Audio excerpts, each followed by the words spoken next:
Hey guys, Charlie Murphy here. Thank you for choosing my video. Today I'm playing a session of 5-10 no limit 6 max games on Ignition.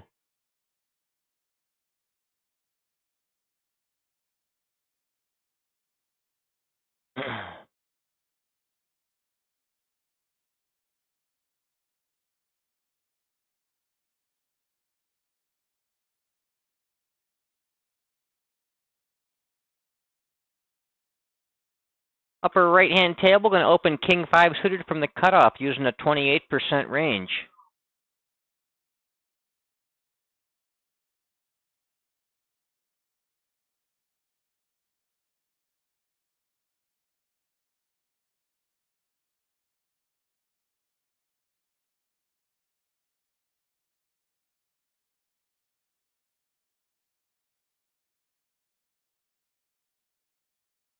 Got 3-bet by the small blind. You can probably just go ahead and fold a hand like King 5 suited. Yeah, I can call with a lot of suited connectors and pairs for that size, but small suited kings is just a little too far. Lower left-hand table, going to min raise from the cutoff. I'm in the blinds with the ace-3 offsuit. I can defend that against the min raise, and I will check range on the flop. Mostly we check folding a flop like that with no piece of it, no spade.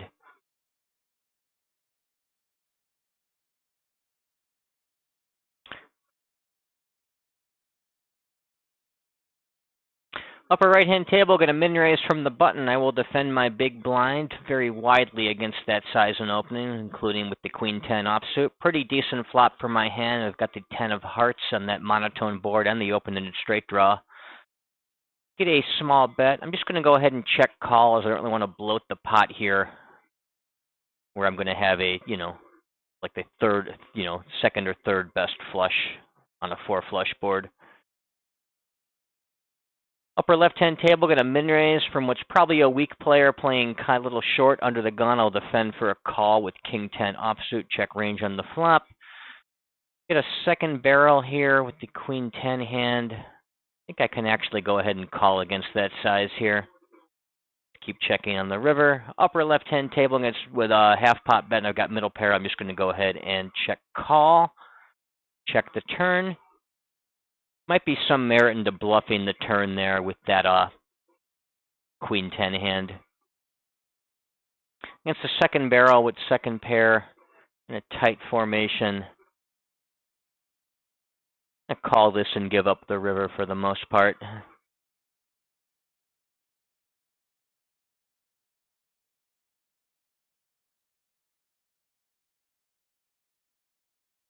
Get a half pot bet in position.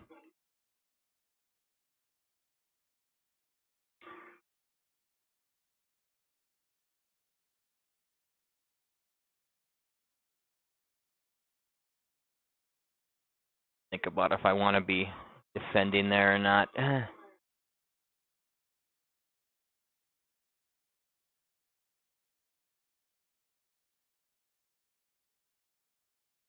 Probably a little bit under bluffed here in that formation with it being ace high, so I'm just going to go ahead and lay it down.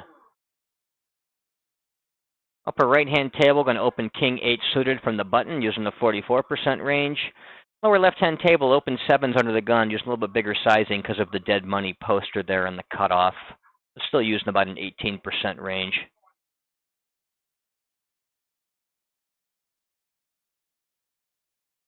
Upper right-hand table, going to open ace-king from the cutoff using the 28% range.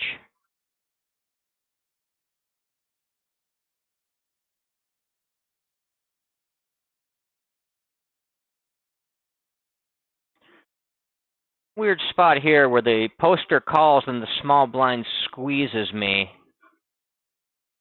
7s is probably on the cusp of defense against this, against about a 4x size, and if the pot wasn't bloated and we weren't out of position, I'm going to start folding a lot more with the second guy out there where I can get back jammed or he can call and rob me of some of my equity. Not sure exactly where the cutoff would be. Maybe something like pocket 9s to call here. Most of my suited broadways. I think I'll go ahead and fold the 7s. Upper right-hand table, blind on blind, face a 3x open. I'm going to go ahead and 3-bet my big blind with ace-queen suited. 3-betting very aggressively in this spot, 17, 18%. including pretty much all of my suited broadways and pocket nines plus ace queen, king queen.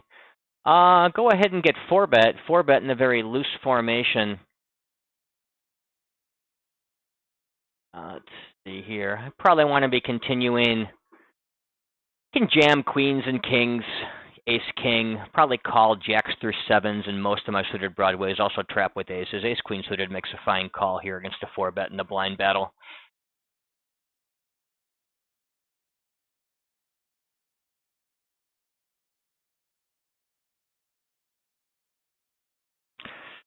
He checks to me.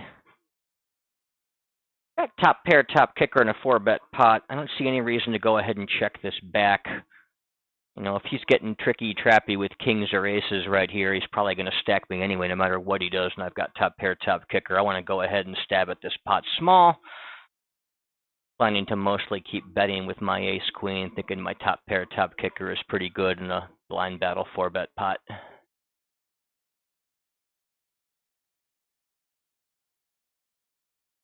Calls. Turn is the 3 of clubs. Trying to think what I want to do with my range here. I can have ace queen, king queen, maybe even queen jack. I think queen jack would probably check back to kind of under-rep that queen. Also blocks, it's not that I'm really too worried about the ace king making Broadway at that point. Queens are probably all ran. I could have tens. I could trap with tens. I could probably under-rep a hand like queen jack and check back. I think a hand like ace queen, I just want to go ahead and stuff all in.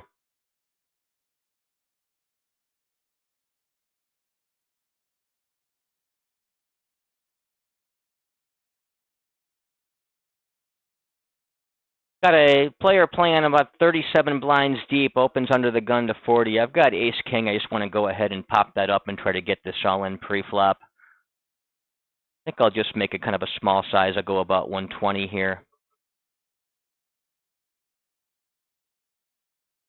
I'm mostly not folding if he jams back at me. I jam a lot of my range on this flop with a pot size bet left. I'm actually going to get kind of cute and trap here with the hand that strong and that protected. Let's see here. I think I might even do it again because I'm so strong and so protected. I'm really not worried about much of anything. He goes ahead and puts the money in. I'm just going to go ahead and get him in now. And he folded off with only 70 bucks behind in a $600 pot. So we can probably be pretty comfortable he's not a strong player.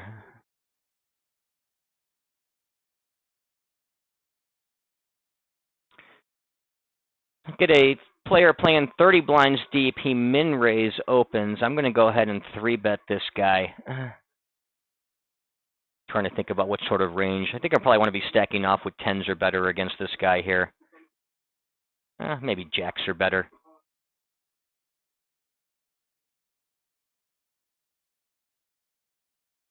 Probably 3-betting about 5-6% here.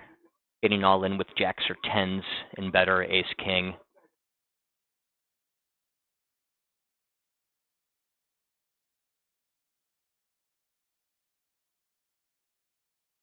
For right-hand table, I opened ace-6 on the button, big blind call. I was going to go ahead and range bet small on that 10-7-3 monotone board. Mostly checking on the turn if he calls.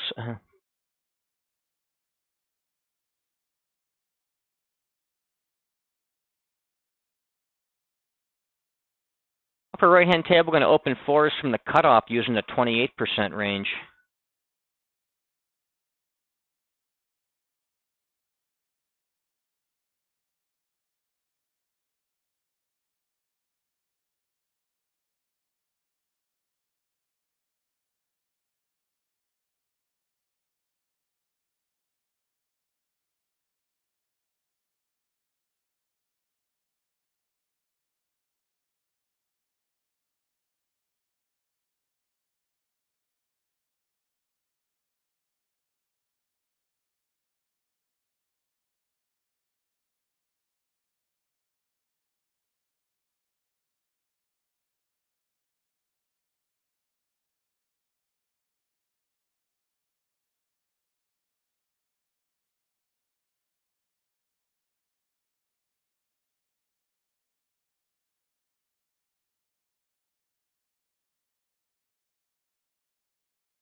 Lower right-hand table, king 7, probably just outside of standard open range for me, blind on blind. It's pretty close. You could open it if you wanted. I wouldn't have a major problem with it.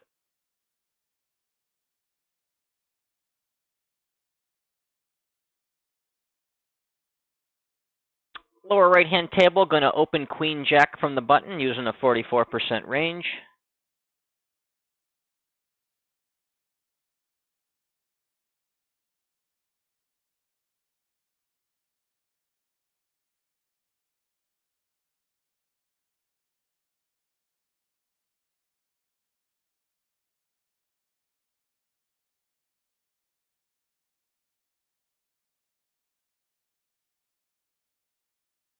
Got called in two spots by both the blinds. Get a king-king-9 two-tone board. I would not range bet here, but I will have some bets because I'm in position, but not range betting because I'm multi-way.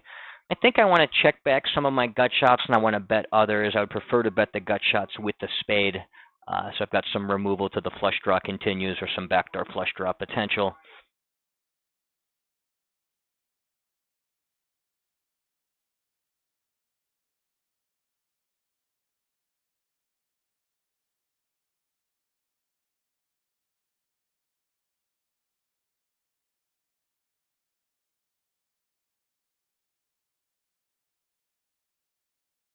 Get led into, oh, not all that small, 45 into 72, about 60% of pot here. In a multi-way pot, that's not all that small a size given that we're multi-way. Here that I've got second pair, I've also got that gut shot. I think I want to definitely go ahead and continue at least once. And the small blind player calls as well. I think this is going to be a pretty clear check back if it checks around to me, not trying to get value off of a worse jack or a 9 or something like that, especially not with the flush closing and completing. It becomes more interesting if he bets into me. It's probably also a fold, but I'm not sure. Given they're going to let me show it down, I will take it. And ran into the straight with queen 10.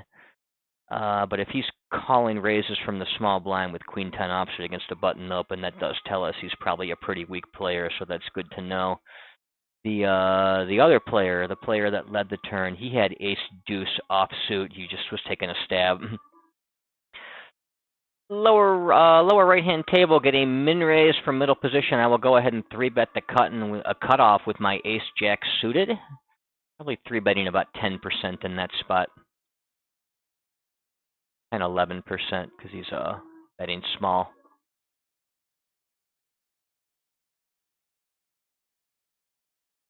And we get a overcall there. It's almost always a weak player here. Get a pretty good flop for my ace jack, a jack 9-4 rainbow board. I'm going to go ahead, and I won't range bet because I'm multi-way, but I will have some bets in position. I'm just going to go ahead and bet small, mostly just trying to get this short stack all in. If he trapped me with an overpair pre-flop, more power to him.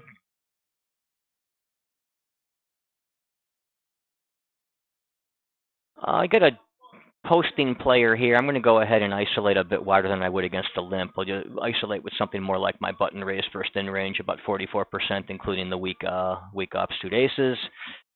I think I actually want to check this back and kind of under rep here and give him a chance to bluff, or if he's got a hand like pocket tens or something like that. You know, I'm not that worried about a queen or a king hitting his range there if he calls on the flop and peeling on me, so I think this hand's pretty protected. Upper left-hand table, I defended the min raise from the button with king 7 suited and check range on the flop. Here on the lower right-hand table, I got just under pot size bet left. I've got tap pair, tap kicker. I'm going to put it in and hope he just hero calls me. He snaps me off, and he's got quad 4s, so I thought I was under-repping, and he was under-repping to trap me. But his pre-flop play is obviously terrible. Upper left-hand table, we're going to go ahead and check call the pot size bet with my, marginal top pair weak kicker. Continue checking on the turn. Now I've got trips weak kicker. Now he goes ahead and checks back. Probably more merit in betting this as opposed to checking to induce. Yeah, because I'm going to have so many bluffs that whiffed out there. I've really got to justify it with some value bets. I think I want to be betting my trips.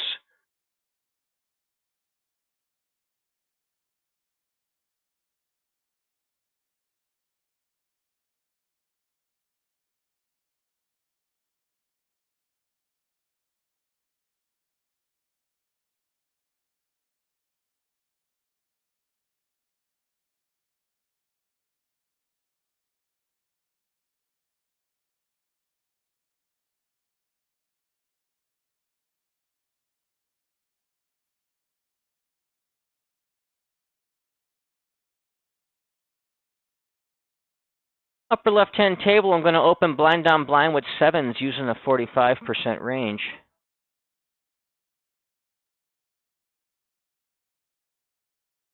Get a 2.5x open blind on blind, smaller sizing than is typical in the lower right-hand table. Queen 4 would normally not be a hand I would get involved with.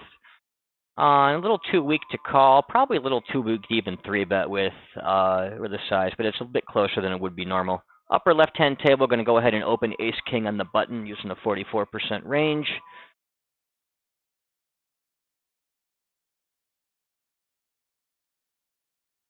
Big blind calls. I'm going to go ahead and put in my small range bet here.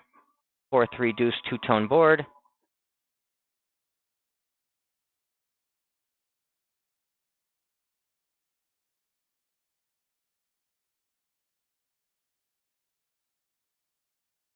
Check raised. Check raised a pretty decent size. Thing is, a lot of my cards that improve me are hard to continue on here. I'd much rather float with ace-king if I had a diamond in my hand than without. Here, the 5 I don't necessarily love, the ace I don't necessarily love, and the king isn't, again, it doesn't even outdraw his strong hands. I'm going to go ahead and fold on the tight side here. That's probably not solver approved, but his sizing was a little bit bigger than the guys that just take stabs that you usually use. I think it's probably okay to fold there, even if it's a bit nitty.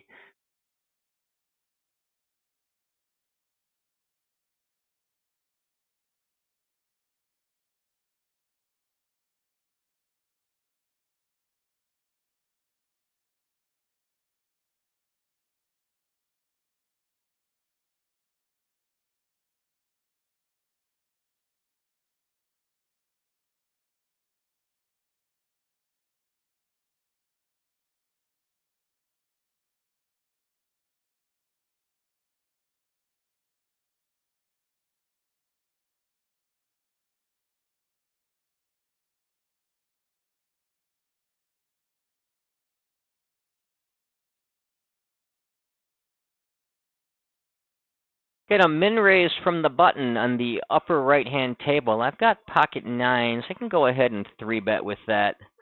Probably 3-bet about 10% in this spot against the smaller sizing, because I can just call so many hands instead of re-raising. But I will 3-bet.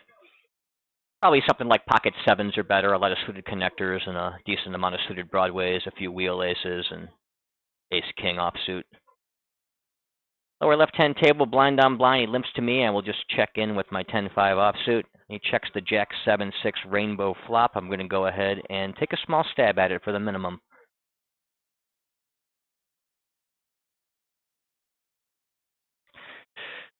Upper left-hand table, we get a min raise, this time from what's effectively middle position. I'm going to go ahead and defend for a call with a ton of hands against that size, including my pocket eights, and I will be checking the flop. Lower right-hand tail, going to open ace-queen from under the gun using an 18% range. This guy's been aggressive in barreling. He should be fairly tighter in that earlier position. I've got a hand that, there's already 2 overcards to it. The 8 makes the nuts for him, when I make my straight. With 9-10 getting there, his various straight draws have a ton of equity. I think it's probably better to just fold earlier in the spot as opposed to later with a hand like pocket eights in that spot.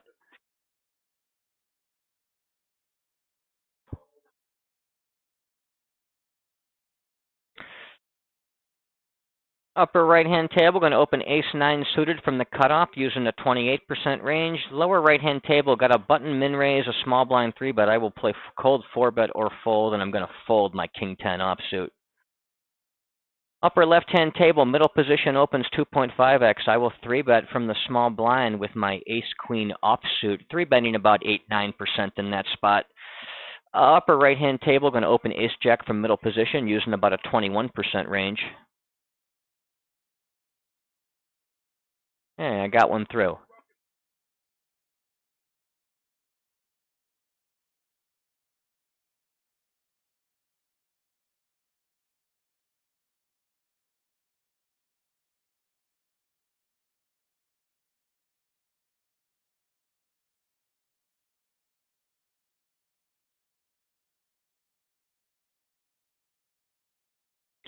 Another min raise from the button in the upper right-hand table. I could 3-bet or call this. Really very close either way. I think I'm going to play it for a call, but 3-betting is also quite fine. And I'll check range on the flop. Pretty good flop for me, having made top pair.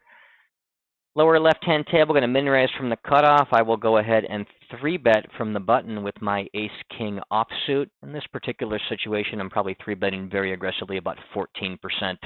Upper right-hand table, he checks back the flop. I've got a good turn card giving me trips. Now I'm going to go ahead and probe that turn with a small size.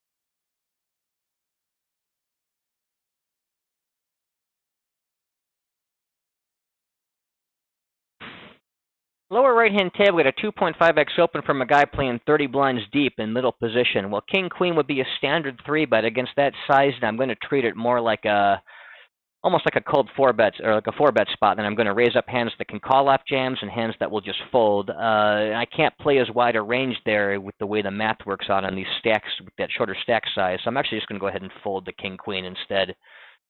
Upper left-hand table, blind on blind, he limps in. I check in with king deuce. I get a min bet on a king jack 7 two-tone flop, so I will call with my weak top pair.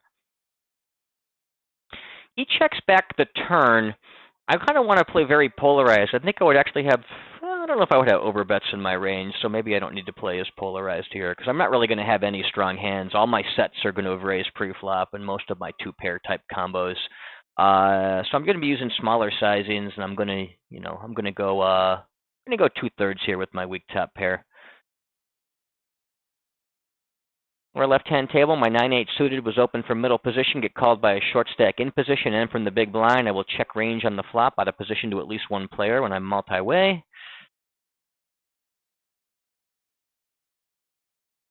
Not a great turn for me right there, putting the 3 flush out there and another overcard. Get bled into for half pot. I'm just going to go ahead and fold that. Had some ability to fight for that pot before the queen of clubs peeled off, but that club just puts my hand, the queen of clubs put my hand in a lot worse condition than it was on the flop.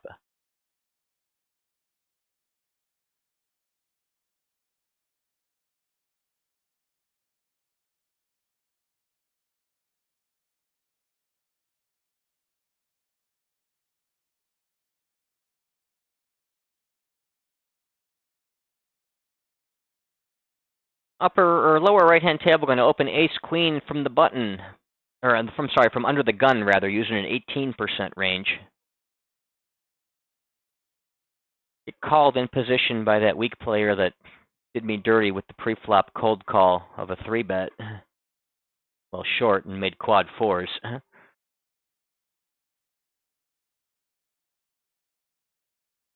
We believe he's a weaker player, which is what's really relevant about this. Get a limp over here. I'm just going to go ahead and fold, not isolate a 20 blind limper that loosely with 10-7 suited. A little bit too, but we will tag that guy as a fish for limping. Going to go ahead and check range with at least one player in position to me multi-way. Do have a great board for my hand with the strong trips. Upper left-hand table, get a min raise under the gun. I will 3-bet from middle position with ace-jack offsuit. 3-betting about 9% in this spot.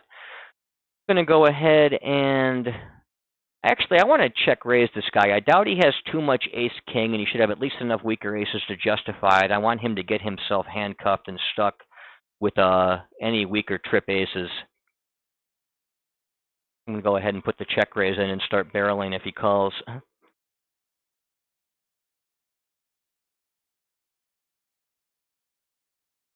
Got a cold caller of my 3-bets. I'm going to go ahead and put in a small range bet, given that we only have 2 players in this pot as the initial raising player folded.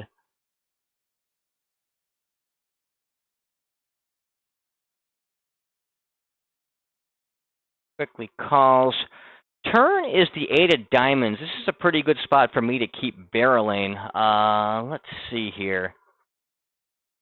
If I go about 250, it'll make 5, 773 on the river. I probably want to go.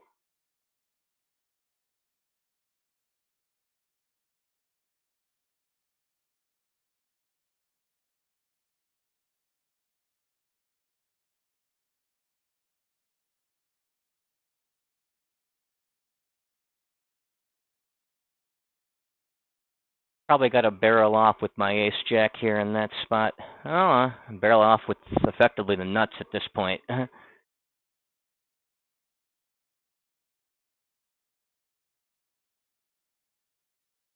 Upper right-hand table had a min raise from the cutoff. The button called. I squeezed from the big blind with pocket queens. Got called by the initial raiser, and I'm going to range bet him small on the 10-5-5 board.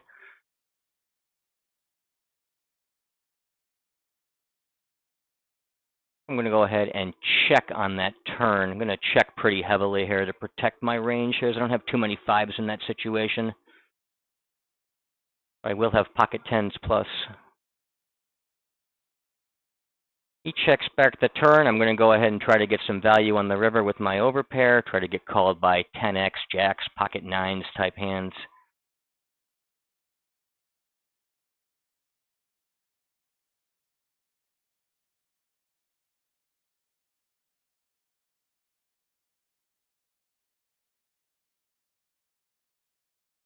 Got there with that straight. He did not pay me off. He folded in the river, but still picked up a decent pot there by tripling.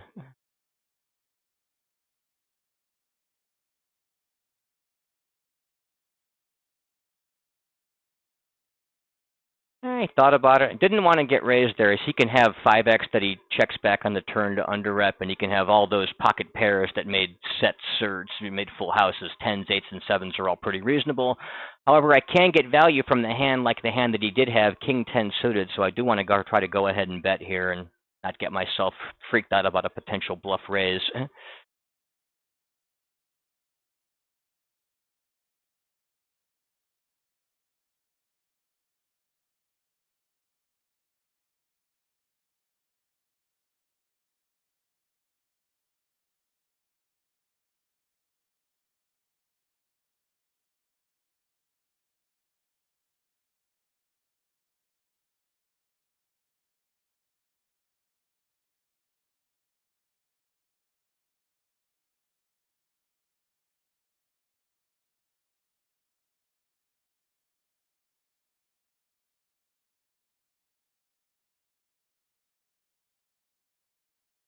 Or no, he did it. I'm sorry, I didn't even realize that he called me. I thought he folded there. No, he did pay me off when I made that straight. And he had a set of nines, so he, I've had a couple of guys cold call 3-bets on me pre-flop and flop sets. I'm not a big fan of that pre-flop cold call, though I think it was a bit more justifiable in the case of the guy playing full stacked with the nines. However, he just kept letting me barrel, which I don't think was necessarily wrong, and the deck burned him when it let me bang off that 4 straight, and he really had no choice but to go ahead and call down with the set.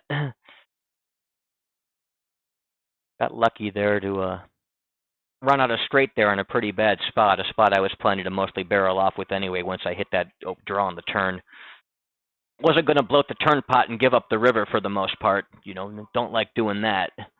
So once that turn card locked me into barreling, I was pretty much locked into barreling off. Thankfully, I barreled the hand with enough equity that I got there at some of the time, and I did actually get there that time. But I'll take it, They can't win every time they flop a set on me.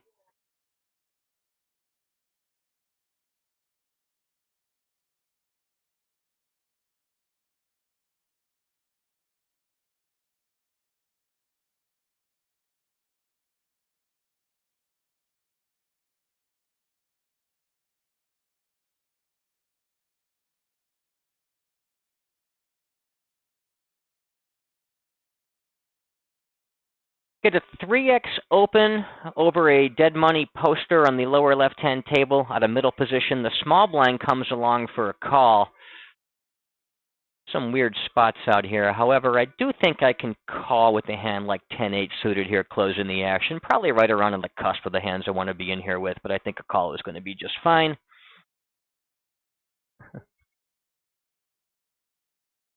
Going to go ahead and just put in a little small raise against a guy moved all in for 30 bucks to try to isolate against him here, or at least charge for a guy to come along out of the big blind. My pocket jacks.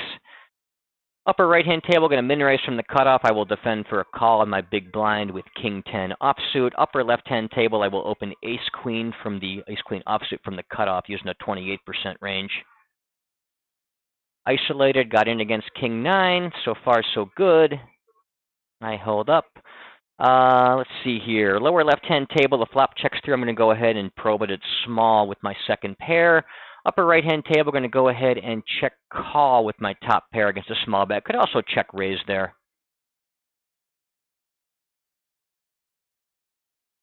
He checks back. River is a flush closer and it makes trips. I think there's probably not a ton of stuff that I really get value from, but I can go ahead and try to let him stab at it another time. I think that is a bit more worthwhile here with the board pairing and the flush closing. I think this plays better as a bluff catcher than a river lead for value in that spot. I will have all kinds of flushes. Now he goes and he overbets the pot 2x. Let me think about this one for a minute. That 2x overbet is actually fairly neutral. That check bet is a little bit overbluffed. The formation slightly underbluffed. Flush closing river is actually fairly neutral. I think this is a bluff catch. I do have blockers to the flush. He just doesn't have a ton of 6x. He will have some of it, but I'm going to go ahead and hero call this. Yep, snapped off ace high.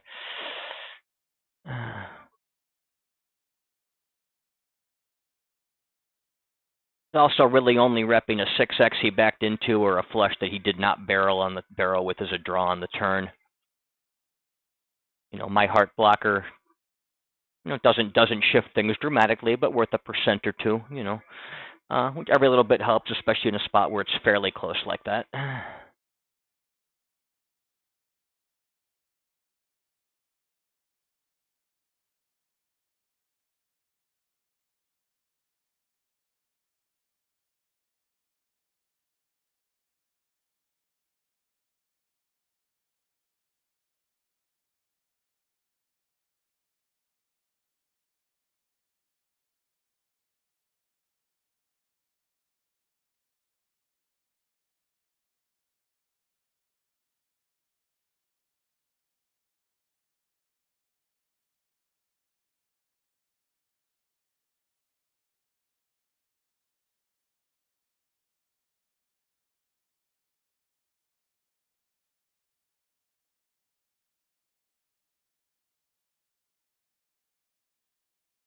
Upper left-hand table, get a 2.5x open from a middle position player. Pocket eights would normally be right around the cusp of what I would 3-bet. Here, this guy is so short, though, I'm going to get myself pot stuck. I want to be playing hands that can either call off clearly or not against the jam. Pocket eights, probably going to have too many hands that have to fold to the jam if I go ahead and pop this one up here. So I'm going to go ahead and fold it. A little bit tight, but I think it's reasonable.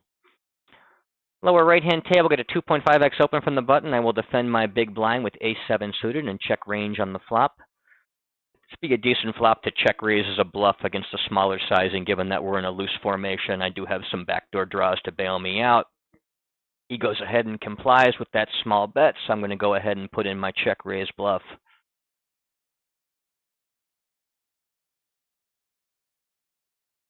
You can have eights or deuces here legitimately. King 8 offsuit, King 8 suited. Don't have aces or kings, but I do have all the other signs, all those other strong hands. Now he comes along for a call. I pick up equity, so I'm going to go ahead and keep barreling this, blast him about 2/3. And I take it with the second barrel. Probably planning to overbet bluff that river as well, just because a little bit tricky because it would have had a very large pot size right there. I'd rather do it when I'm more around a 2x, 1.5 to 2x type jam that seems to work best. 3x I might be getting a little bit out of line doing that. I didn't have to decide because we never got there. I'm going to go ahead and put in the 3-bet here. Wait a sec, that guy. I'm just going to go ahead and pop for pot. That's not a raise. That's $15 of dead money. Both of his blinds are posted. A lot of weird stuff going on in these games so far here today. Lower right-hand table, going to open King Deuce suited from the button using a 44% range. Lower left-hand table, going to defend the blind battle with the 3x open with my 8-3 suited. Probably isolating something like my cutoff range, maybe a smidge tighter in this particular situation on the upper right-hand table, about 28%, maybe a little bit tighter, maybe fold some of the worst ones there. Now, I get squeezed to 200. I think against that squeeze, I need to be folding ace queen. I really can't 4-bet small. It's all in or full, all in or nothing if I 4-bet, and I don't want to be jamming ace queen. I don't think it plays strong enough as a call. I think fold is actually the best option here. I'm going to float against the larger, or fold and not float against the larger bet in the blind battle on the lower left-hand table. Against the small bet, I might have floated with my backdoor draws, but not there. Upper right-hand table, going to open the middle position using about a 21% range, popping up the size a bit larger because there was a blind of dead money posted out there in the cutoff who comes along for a call. Probably a weak player posting at a position, buying in 45 blinds deep and calling a 3.5x raise in the cutoff.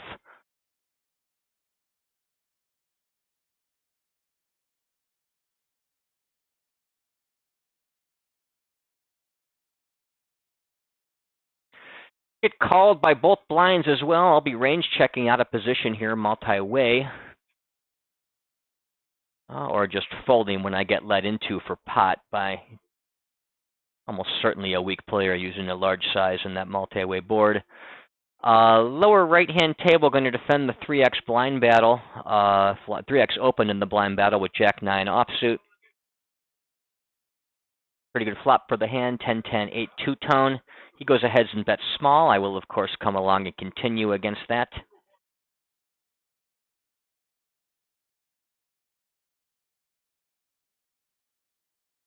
I've got all kinds of 10x type hands, including ace-10 offsuit, and I've also got 8s full, and probably deuces full even as well here. I think I'd float the flop with that. Can definitely have legitimate strong hands in my range, so I'm going to be putting this into the overbet size. I also have good removal for the 10s with Jack 10 and 10-9 being blocked by my hand. Upper left-hand table, going to defend against the min open, blind down blind with 9-6 offsuit. Not folding much of anything for that size in this loose formation. He checks the ace-king-7 two-tone board. I'm going to go ahead and just stab at it for half pot. Mostly give up after that, although maybe find a bluff on the river if we get that far. Lower right-hand table, going to open 9-8 offsuit from the blind battle, 3x open about 45%. Against this little goofy check raise, I'd float all kinds of stuff, but with essentially zero backdoor equity, I'm just going to go ahead and fold it.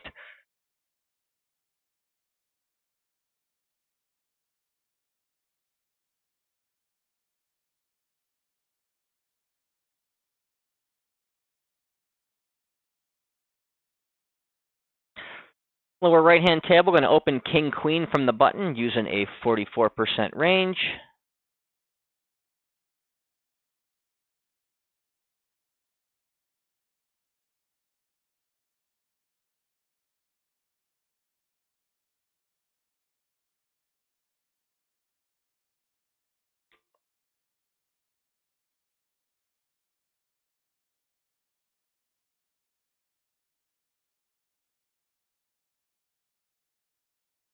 Upper right-hand table, going to open pocket eights from the cutoff using about a 28% range.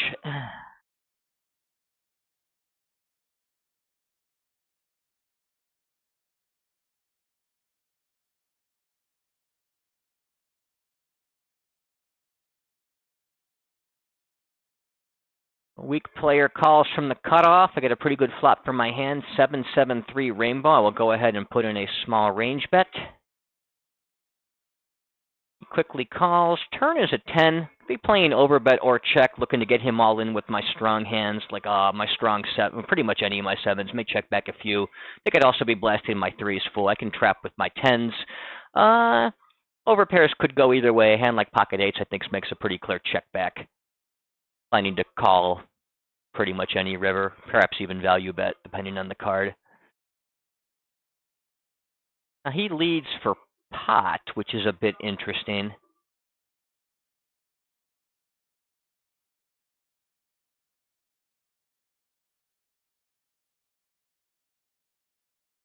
Going to open King Jack on the upper right-hand table. That pot size bet is about neutral, maybe a little under bluffed.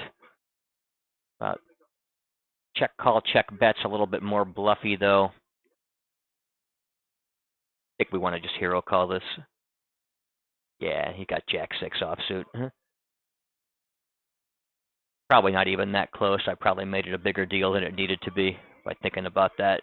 Just he's going to be weak. The small blind makes it a bit trickier than the big blind, but if he's calling with Jack 6, he's not playing like even a usual fish in the small blind. Upper right-hand table, got a limper under the gun. I will isolate him from the middle position with something like my under the gun range, about 18%. I've got King Queen suited this particular time.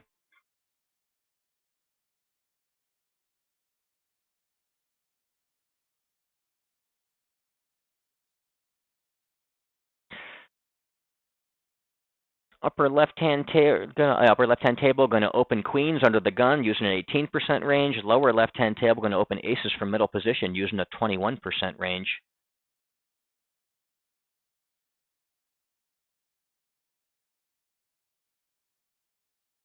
Called in position on the upper left-hand table with queens. I will check range to that guy playing about 30 blinds deep. Got an ace 5-3 flop, so not the best spot for me. He bets half pot. I'm not going to go anywhere just quite yet with my queens. So I will check call and check the turn. Lower left-hand table, called by the big blind, a 5-4-4 two-tone board. I'll go ahead and range bet small. He continues blasting strong. He puts in 90 of his remaining 220, $230 into 120. I can just go ahead and fold my pocket queens at that point. Got a 5-way pot on the upper right-hand table. I'm going to go ahead and be checking range out of position. Probably just check folding here on that ace-king, ace-8-5 rainbow board. My aces get check raised by the big blind. I block an ace-4 suited combo that he might have here. He could have all kinds of other draws as well, just be betting that with a weaker pocket pair or a 5x type hand. I'm going to very clearly call this flop and evaluate more on the turn. Lower right-hand table, going to go ahead and open King 3 suited from the button using something like a 44% range. Lower upper right-hand table, he bets 34 into 221, so I'm going to call with my second pair top kicker and just try to move this hand towards showdown as cheaply as possible.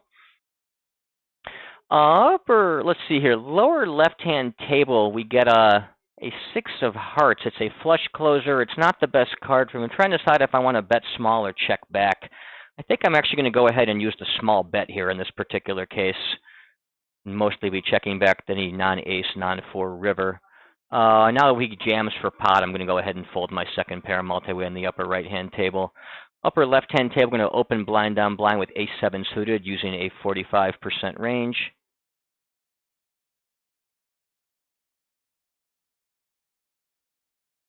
He goes ahead and calls. Got a 2.5x open on the lower right-hand table. I'm going to go ahead and defend for a call with my 10-9 offsuit. Upper left-hand table, going to check range to the big blind. I'm going to go ahead and check back my aces in the lower left-hand table. And against a flush, but that's okay.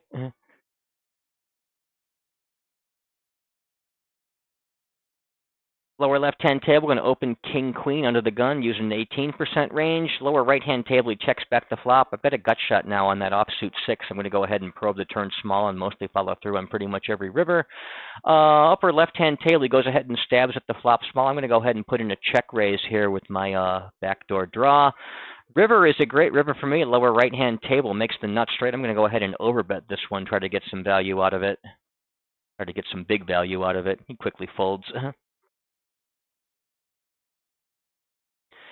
If my check raise gets floated, I don't pick up any meaningful equity. I guess I do have a draw to the low end of the 4-card wheel, but I'll just be checking and mostly check folding, having not picked up a spade or an ace.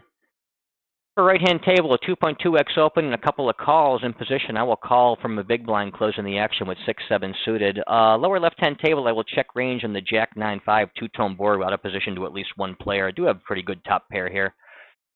Lower right-hand table, going to open pocket 8s from the button using a 44% range. Now he goes ahead and checks back. I'm going to go ahead and use a pot size bet as a bluff here in this check raise blind battle in the upper left-hand table. He goes ahead and puts 50 into 90. I can just go ahead and call with my flush. Lower left-hand table, the flop checks through. Going to go ahead and start probing small. I'm actually ahead with 7 high. Isn't that a wonder? Lower right-hand table, we got a 3-bet by the big blind, a pretty healthy size.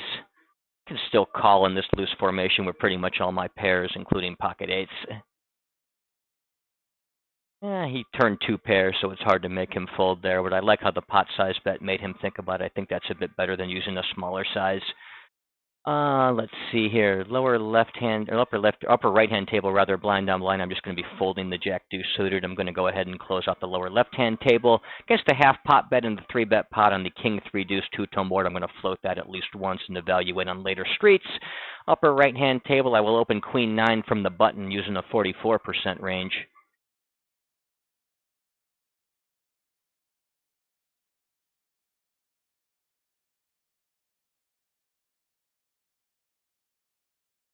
When I get 3-bet on the upper right-hand table with queen 9, I'm just going to go ahead and lay that one down. Lower right-hand table, he goes ahead and checks the turn. I will check back with my 8s and try to get closer towards showdown. Upper right-hand table, min-raise from the button. I will defend for a call with my pocket 5s. Upper left-hand table, blind battle. He tries to limp. I will raise up with my queen-jack. He checks again. I'll just show down my 8s, and I'm good against ace-jack. He probably should have tried to find a bluff there, but he opted not to. Upper left-hand table, I will go ahead and range bet small on the ace-jack 3 monotone flop. I do have a gut shot.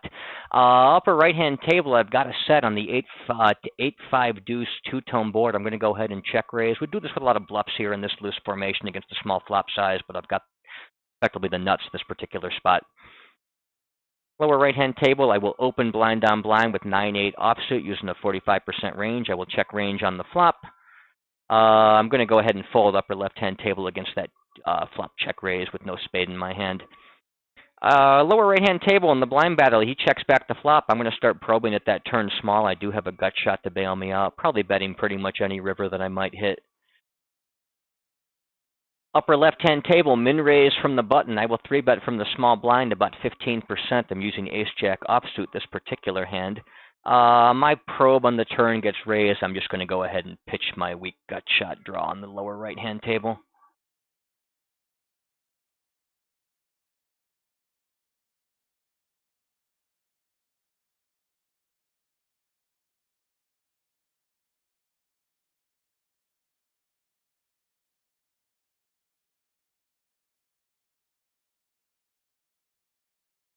Upper left-hand table, I have kings on the button. I'll raise that using about a 44% range here.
Upper left or lower left-hand table rather. I'm sorry. Get a min raise from the button. I will defend for a call out of the big blind with my king jack offsuit, and I'll be checking range on the flop.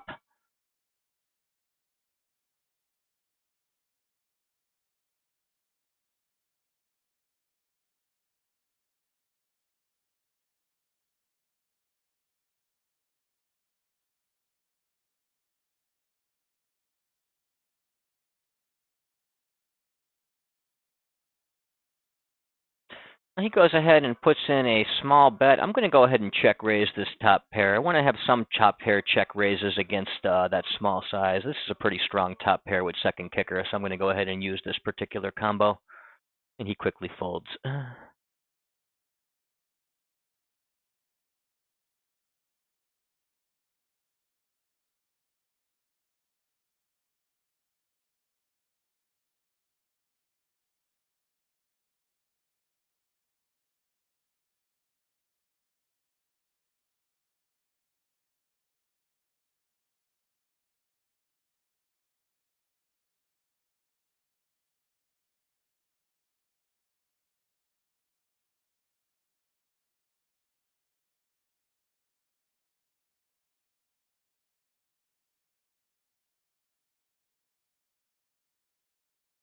Upper left-hand table, get a min raise from the button. I will defend the min raises a lot, but not with the junky hand like Jack 3 offsuit. That one can go.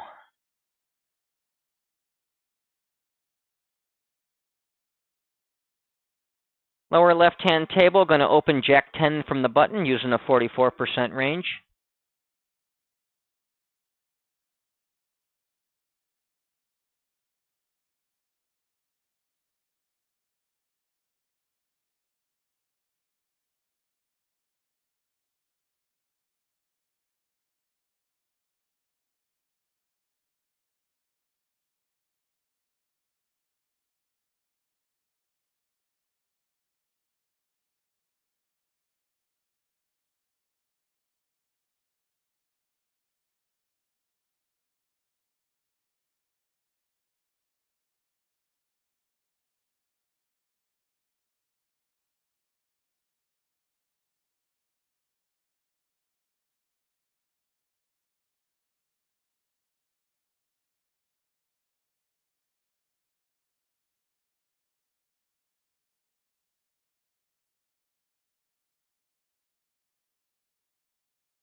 Upper left-hand table, going to open Ace-Jack from middle position using a 21% range.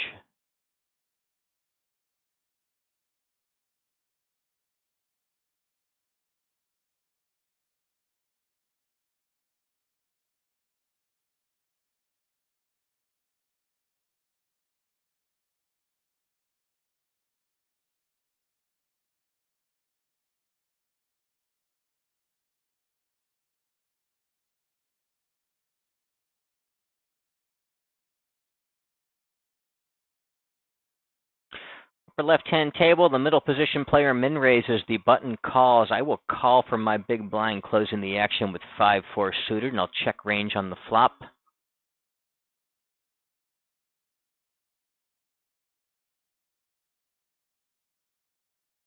I don't have kings or queens here, or king-queen suited. I mostly squeeze with that. I do have king-queen offsuit and pocket fives for some strong hands. Plus, I've also got all the suited combos of king 5 and queen 5.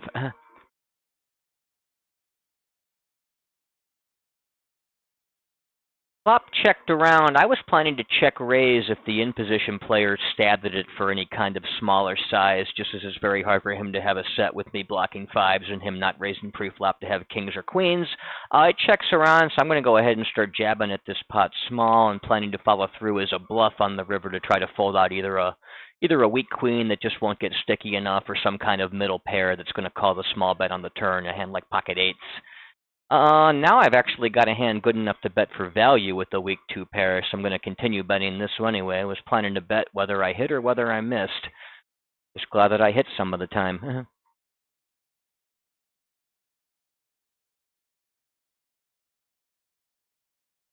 Got called down, and he had ace-queen, which was probably not going to be folding. It's too strong a hand to fold on that line. But looks like I outran him on that table again, so nice and easy in my world today.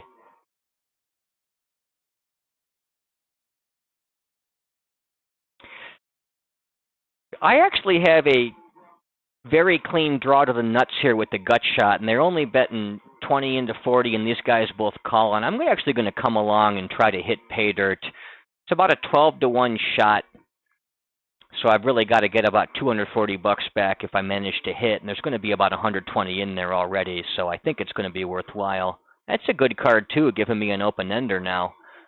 Or a double gut shot, I suppose, more accurately. But either the 6 or the 10 gives me effectively the nuts. The 10 is the stone cold nuts. Lower right-hand table, got a 3x open from under the gun. I am going to go ahead and 3-bet from the cutoff with my pocket aces. 3-betting about 7-8% in this particular spot and sizing situation.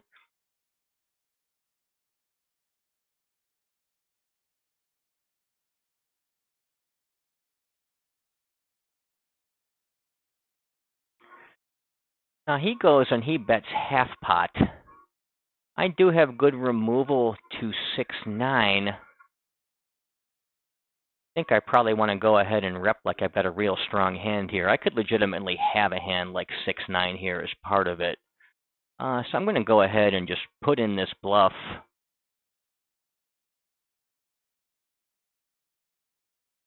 Lower right-hand table, I 3-bet get called. Going to go ahead and range bet small on the ace-queen-8 two-tone board. He quickly calls the turn. But small size doesn't really scream a ton of strength to me in this situation. Plus, I do have some cards that can bail me out on the river if he does come along. Probably mostly give up in this line if he calls the turn. That's an interesting card to actually blast off with, but I think I'm just going to surrender this one, which I don't do very often, but that line's a good spot for it. Let me see here. Oh, he made a 2-pair. I don't think he's folding the river, though. The aces, I want to actually go ahead and check this back to kind of under-rep. I mean, there's a risk I let him outdraw, but I want to under-rep this to try to induce bluffs. A lot of cards, I'm still going to have the stone cold nuts, but here I'm going to go ahead and try to get some extra value. He's got case ace for a weak ace. He's got a hand like king queen. He's probably still calling. And that board, I've got that board just so locked on the flop. And I do like to have a few strong hands in my check back range as well, just so I have some semblance of balance in all the lines I find myself in. And you can't just abuse me and blow me off certain spots because I checked. Top set is probably a better candidate to check back than middle set, which can get paid off by any kind of ace-x in his range that called pre-flop and made top pair on the flop.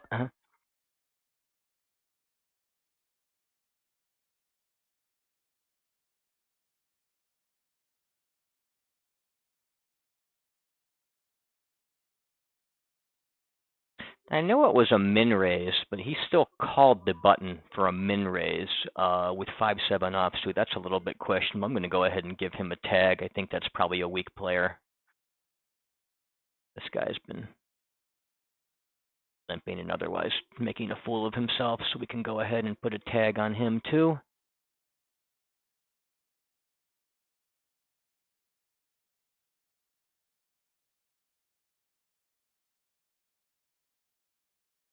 Player playing 75 blinds deep, calling pre-flop. He was calling out of the big blind, but still, the fact that he's 75 blinds deep is probably a pretty good indicator that he's not too strong a player.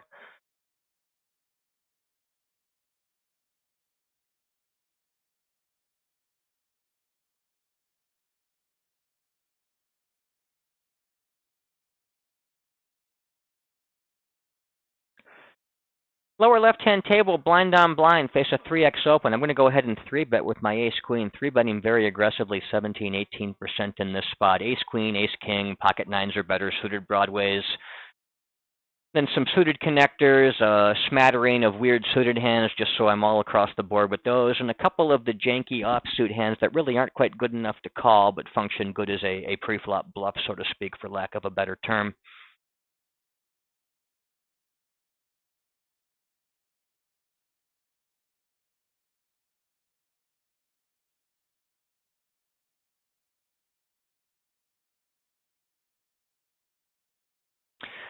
Got a 3x open here, heads up against a player I suspect is weaker on the lower right-hand table. I can defend that for a call with ace-9.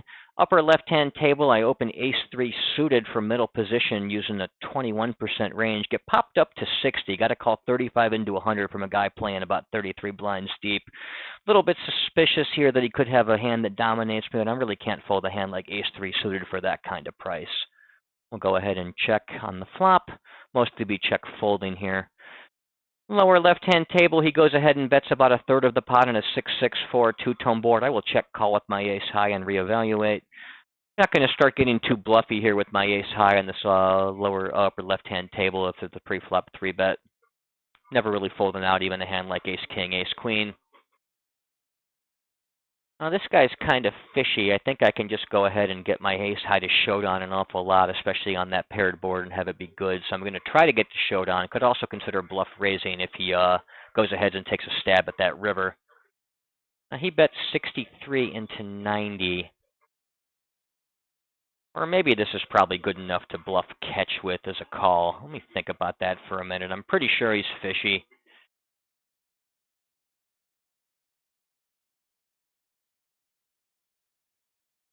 Yeah, I'm going to hero call here. I did it with ace-10. It was a good value bet by him. Going to raise heads up with king-queen offsuit. Raising very wide heads up. Probably raising about 80% of my hands heads up, something like that.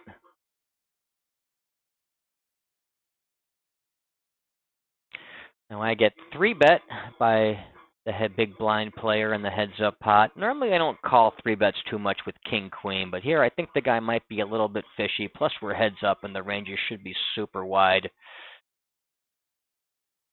I'm going to go ahead and call with hands like king-queen, ace-queen. Do flop a king, but on the ace-high board, ace-king-4.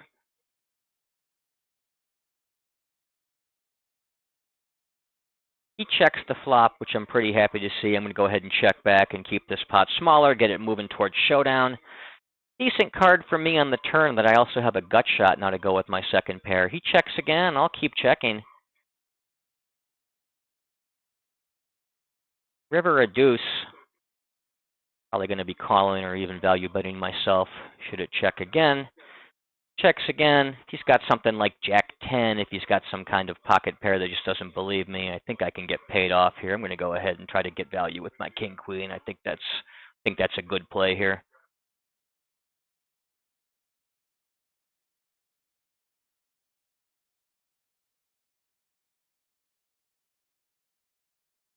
For left-hand table, it looks like it was either a limper or a poster. I completed my small blind with 7-6 suited and check range on the flop. Lower left-hand table, I opened in the button with 10-9 offsuit using the 44% range. Flop checks around. I've got second pair. I'm just going to go ahead and stab at it for the minimum in a small limped pot.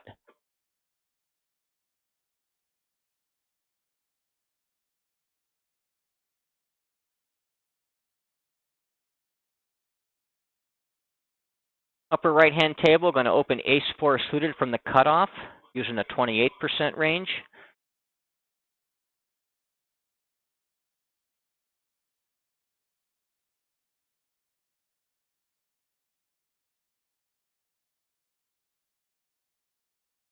And the one so-called fish at this table hasn't turned out to be all that fishy. I'm going to shuffle this one out and look for greener pastures.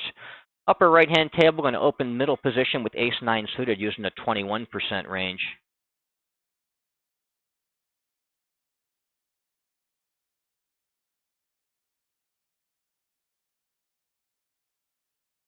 Very likely a recreational player here on this lower right-hand table based on some of his pre-flop tendencies to cold call.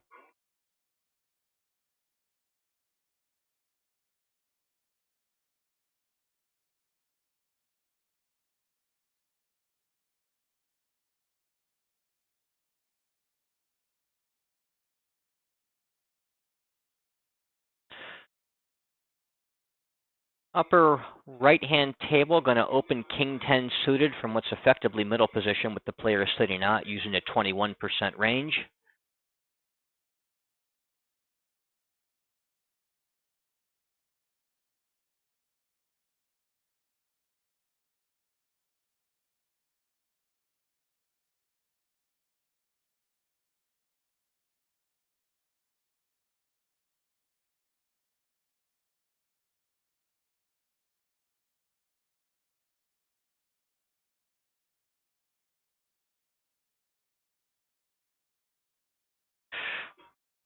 King 10 hand, upper right-hand table. The big blind comes along for a call. I get an ace-8-4 two-tone board, and I do have the nut flush draw with my King 10 of spades. I'm going to go ahead and put in a small range bet in this situation.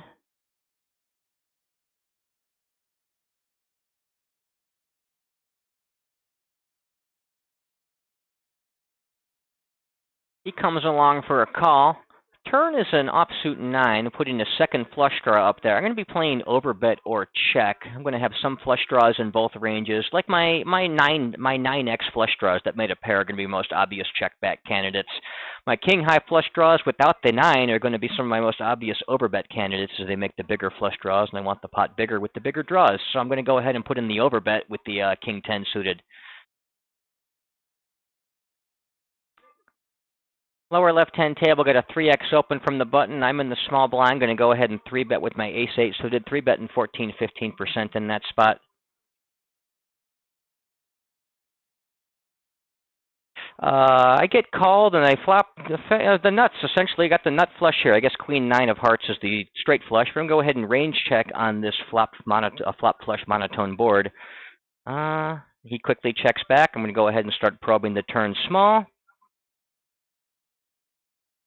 He goes ahead and calls.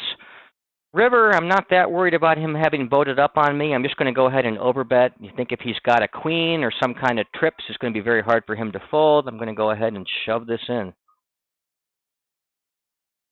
Upper right-hand table, I'm not going to surrender in my triple. I'm going to go ahead and continue bluffing with my busted draw. I use a 2/3 type size. I do block some hands like queen 10, 10-7 that in theory could be in his range. It have made straights.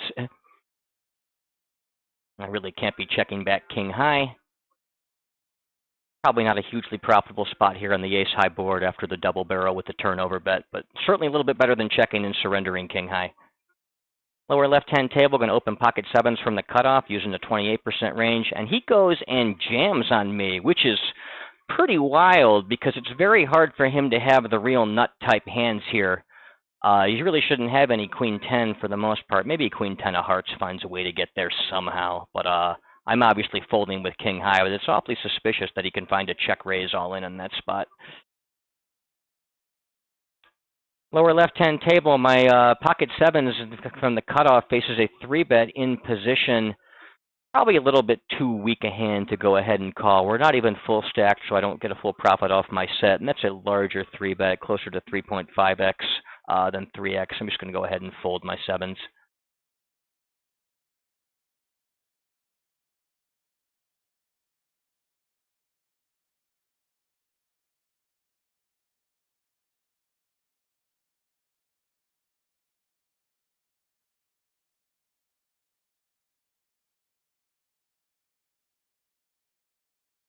Lower right-hand table, we're heads up. I'm going to go ahead and open my button with Jack 10 offsuit. Open about 80% when we get heads up and I'm on the button. I'm also going to replace this table and look for something more full. Seem to be a decent number of, if not true fish, at least kind of mediocre players in the pool right now, which makes me pretty happy that these games are good. They're not always real good the way the lower stakes games are pretty much around the clock. 510 seems to at least times have some fairly tough players in the pool, or at least a significant lack of recreational players, so I'm happy to find any players that seem like they're donating. The more players in the pool that are donating when I play, the bigger my edge is, and that's what I'm looking for. Big an edge as I can find.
Get a 2.4x open from the button, the lower right-hand table. I'm going to go ahead and 3-bet from my small blind with pocket aces, 3-betting about 15% here in this loose formation.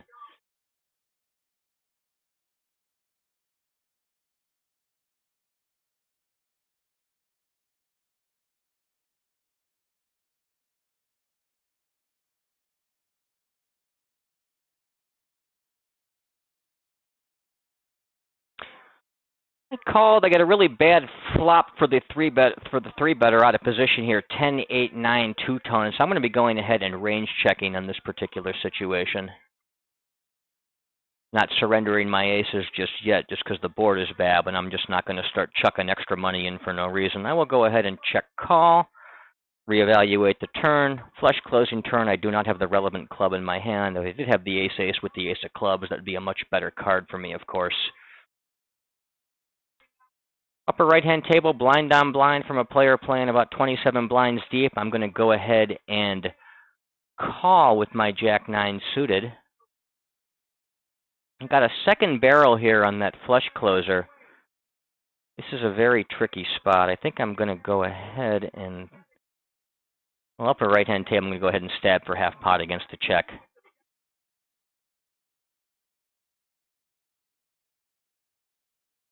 I'm going to really have a hard time calling on pretty much any river. I'm getting out of a hand straight earlier in this hand as opposed to a straight too late. If I've got the ace of clubs, I'm of course calling. Lower left-hand table, I open Queen Jack suited on the button using a 44% range. Lower right-hand table opens 7-6 suited on the button using a 44% range. I'm going to go ahead and range bet the lower left-hand table after the big blind checks. He check calls the flop. I pick up a lot of equity on the turn. I do not want to get check raised off it or pot stuck by betting. So I'm going to go ahead and check this back and look to either bluff the river, value bet if I hit kind of thing.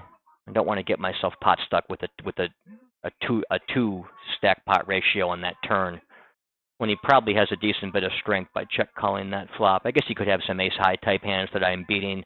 No reason to value bet. The kings or the tens or the flush draws, are all ahead of me.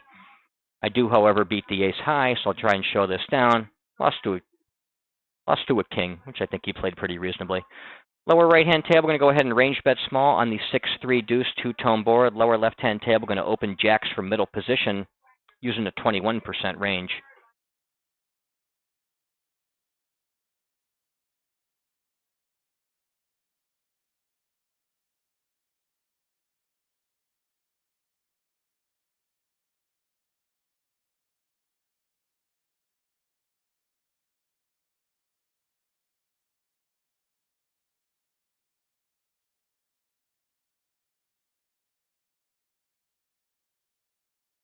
Lower left-hand table with the jacks, the big blind calls. We get a queen 3-3 monotone, rainbow flop. I will go ahead and range bet small here, mostly checking the turn unless I happen to spike jacks full, at which point I'm going to start betting heavy and large.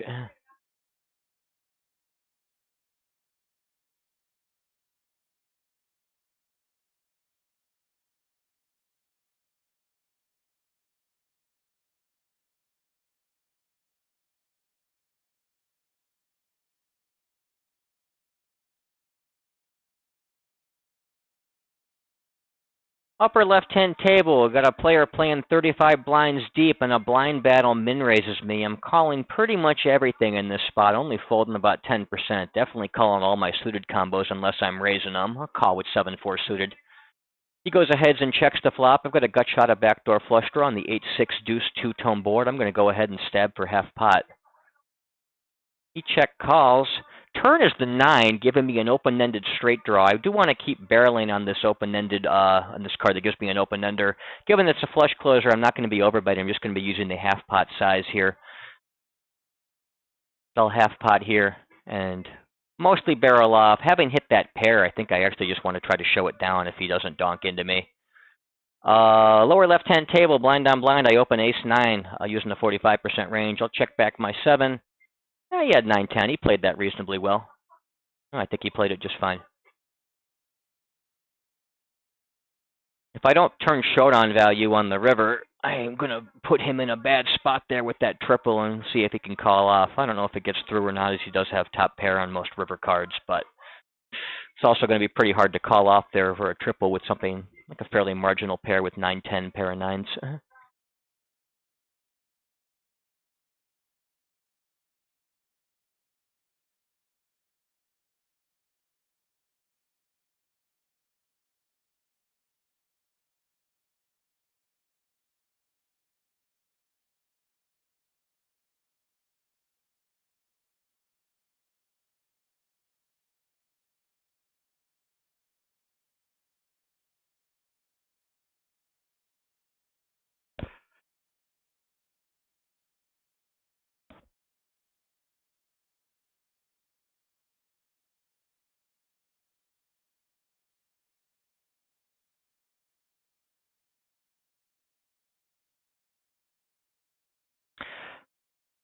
Lower left-hand table, I'm going to open ace-9 from the cutoff using a 28% range.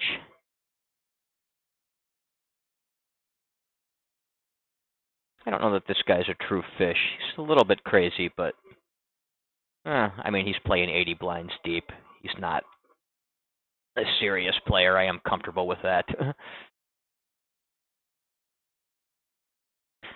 Big blind calls. You get a queen, jack, 4 two-tone board. I'm going to go ahead and put in a small range bet.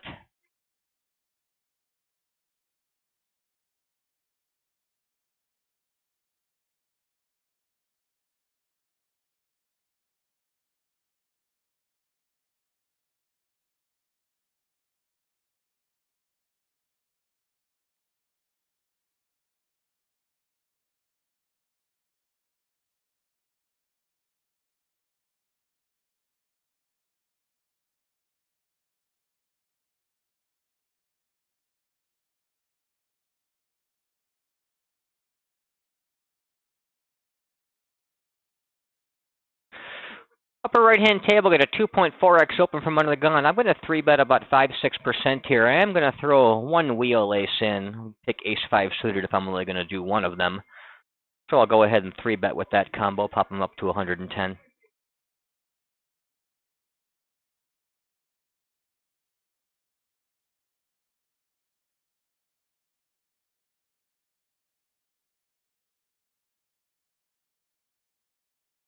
Lower left-hand table, going to open 9-8 suited from the button using a 44% range.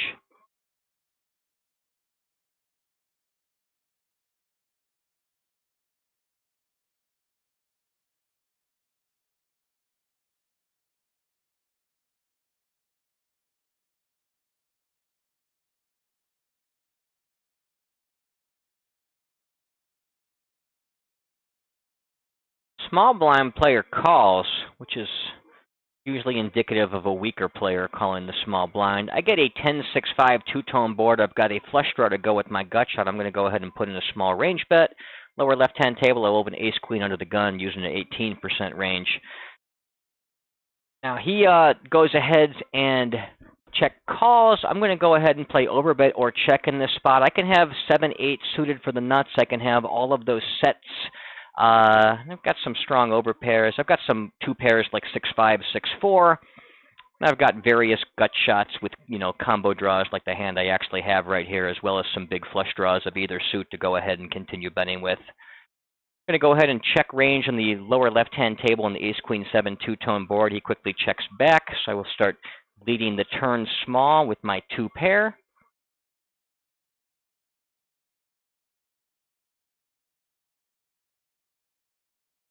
He calls. River is the gin card for me. I've now got aces full of queens, the stone cold nuts in this spot. Trying to decide if there's any merit. I think I just want to overbet with the hand so strong. I'd rather be doing it with queens because I don't block the aces. I think this one should probably be an overbet, though.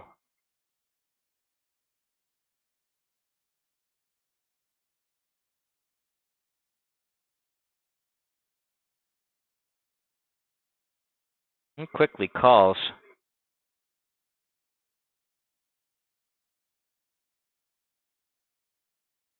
Ace-jack offsuit. Probably the most value I can get on that river. I don't, I don't think I get raised if I bet the river a more standard 2/3 type size.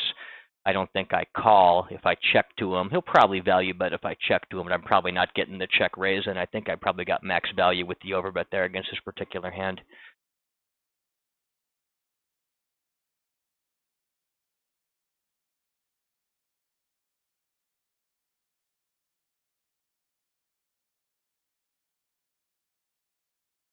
Oops.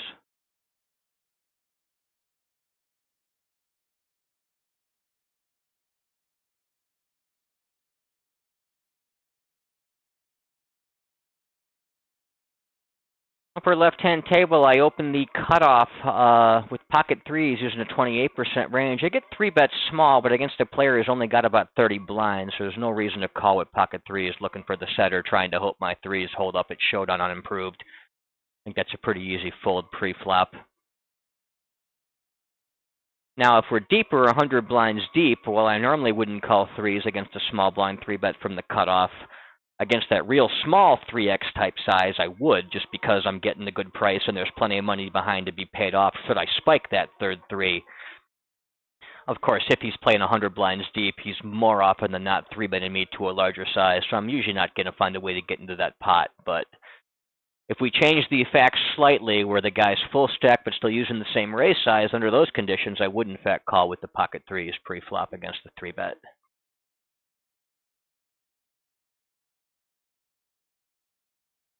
Get a 2.1x open on the lower left-hand table, or lower right-hand table, I'm sorry. King 10, or I can't speak today, I don't know what's the matter with me. 10-6 offsuit, a bit too weak to defend for that particular situation, though.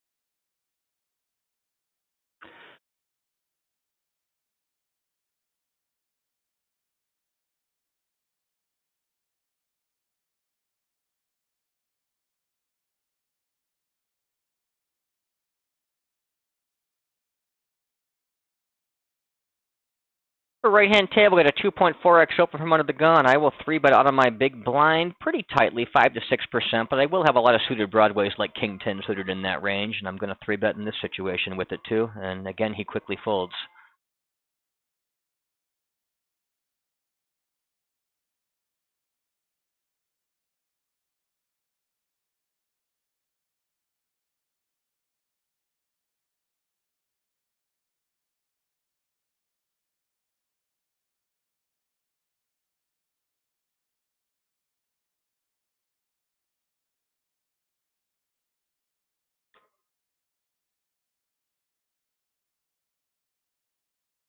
Lower right-hand table, got a 2.5x open from a short stack in middle position. I'm going to go ahead and put in a raise here with my pocket kings, trying to decide the exact range. I think I want to stack off jacks plus against this guy.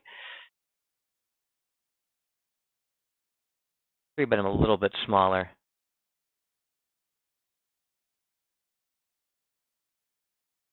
About a 50-50 ratio of value bets to bluffs here, just based on the amount of money in the pot size I'm using. So I'm 3-betting 5 to 6% here, stacking off with jacks plus ace king. Maybe 3-betting to fold against a jam with hands like pocket tens, ace queen offsuit, and some suited ace queen through 10, suited king queen, king jack type stuff.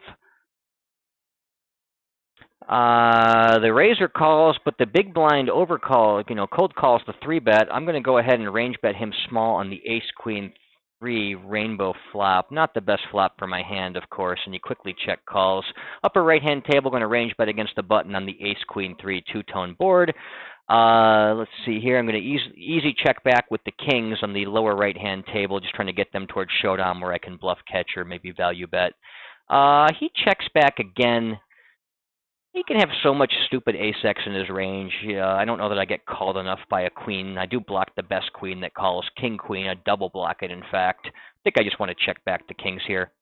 He's got pocket sixes. He's a silly player that's doing that. I mean, it's Friday. I guess the games are getting good earlier than I thought. I didn't get burned by the cold call, even though I didn't get a chance to really start going ham with my kings because of the ace. But it's good to know I'm sitting with some guys that are probably pretty marginal players here based on what I've seen so far. Marginal at best.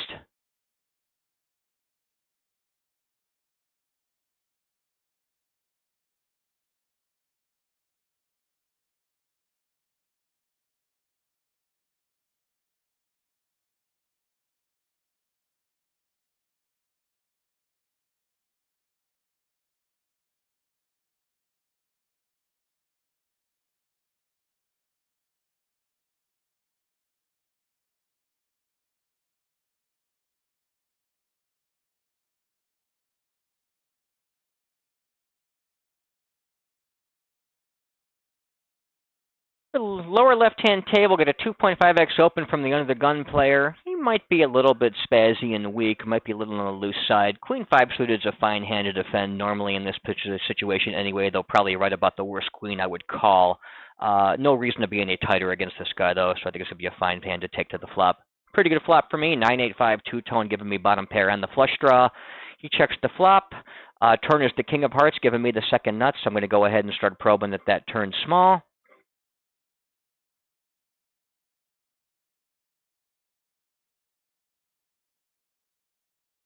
Calls. Let's see here. I think I actually want to go ahead and overbet. I usually just do that with the ace-high flush and mostly bet the smaller flushes. If this guy, I think, if he's got a 7, he's never folded, and he could also get a bit suspicious. I'm going to overbet here to try to get some more value. Slight deviation from standard, but I think it's not too far to line. Lower right-hand table, I open ace-4, blind on blind, using about a 45% range. He calls me pretty quick, and with the flush, he had 8-7, so he banged off the 4 straight. It's going to be hard for him to fold that there. Lower right-hand table, going to go ahead and check range on the 7-5 deuce two-tone board. I've got the gut shot and the backdoor nut flush draw with the ace of hearts in my hand. I might check raise this some against the larger size, against a player that I think is kind of weak. I'm not really going to be check raise bluffing all of that widely. I think I can just go ahead and play this for a check call here. Hit the 3, I'm going to start check raising. Can maybe rep hearts if I get a third heart on the board somewhere, or if he checks back the turn, I can pretty much just bluff the river and try to take the pot away.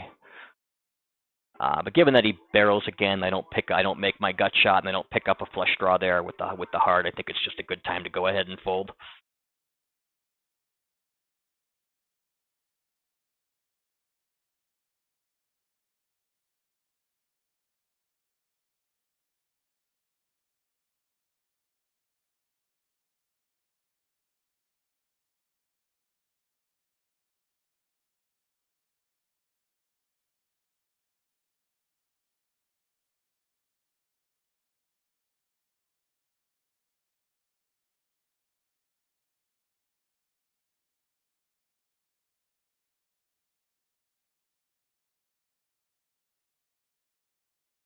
Lower left-hand table, going to open jacks from the cutoff using a 28% range.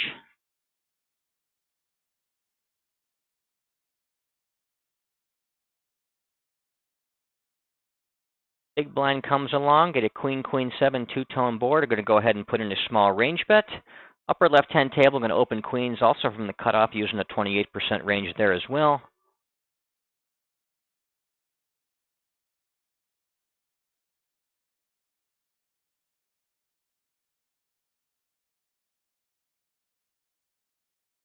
Upper left-hand table got called in position and by a 30 blind player from the big blind. I'm going to go ahead and check range to the in position player on that king 8-6 two-tone board. Flop checks around. That's a decent start for me. I'm going to go ahead and start jabbing at this turn small here because we're multi-way. Knock out the in position player, which is good. The shorter stack player comes along. This hand is too strong to turn into a bluff, but it does have some showdown value even though it's a forcer. I'm just going to go ahead and try to showdown my queens. They're against ace-9, so they didn't open the straight draw that turned a pair. Probably no reason to try to value bet that guy there, though, even knowing what he had.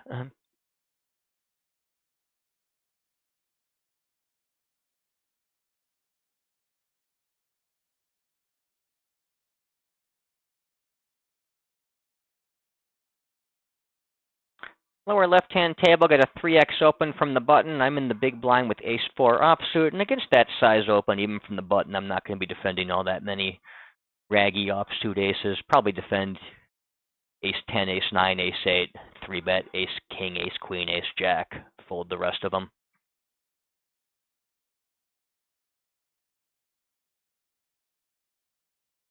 Lower left-hand table, blind on blind. I will open pocket kings using a 45% range. Get called in by the big blind. Going to go ahead and check range to him on the ace-10 deuce two-tone board. And do have the relevant suit in my card with the king of spades, though the backdoor flush draw never showed up. I'm going to go ahead and probe the turn small.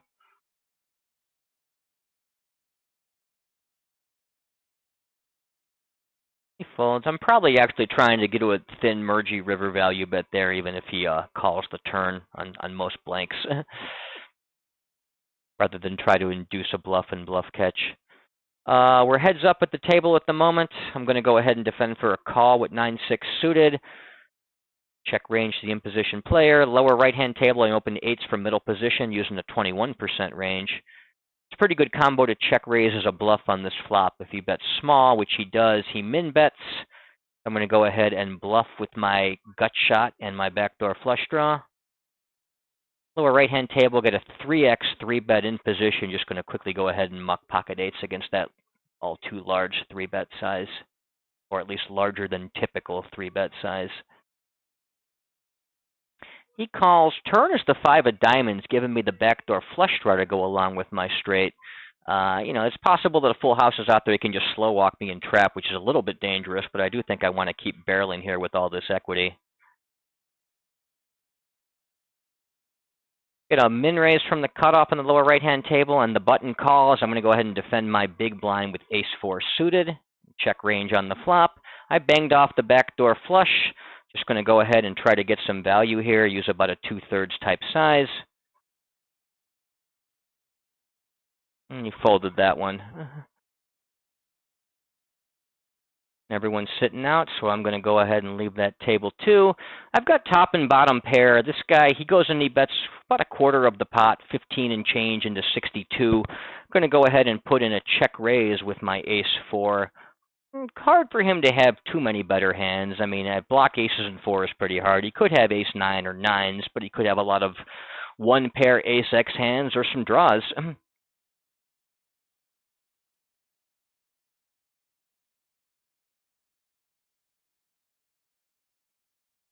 Get the call. Turn is a 5, putting a backdoor flush draw out there. That card's not too scary. Doesn't give him, I guess he could have ace-5, but I'm more worried about the Broadway cards like a king, queen, or jack for him hitting a better 2 pair. I'm going to go ahead and continue barreling with the top and bottom pair here.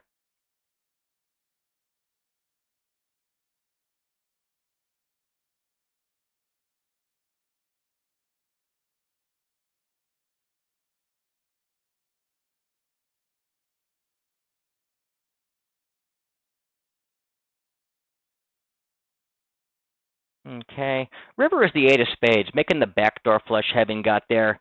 I think I'm better suited to actually check and try to induce a bluff with diamonds, or maybe even have him start thinking a hand like ace-king is good and put a bet in. I think I want to check this one as opposed to bet it.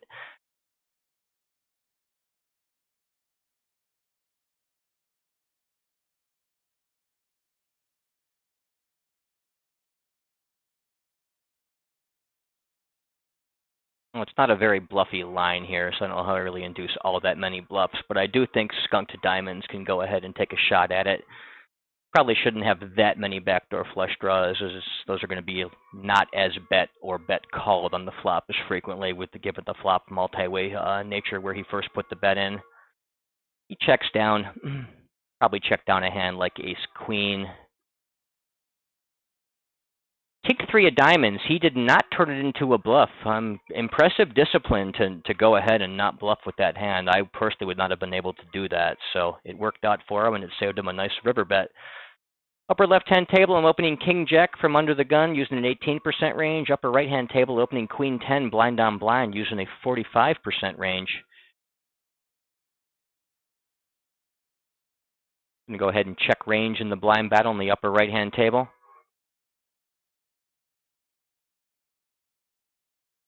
He checks back, so I'm going to start stabbing at that turn small on the blind battle, following through on essentially any river, either for value with a pair or as a bluff if I skunk.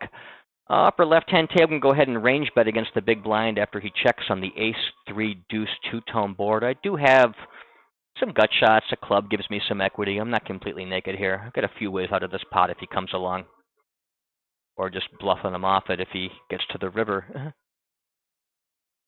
Against the check raise, I'm going to pitch it pretty quickly, though.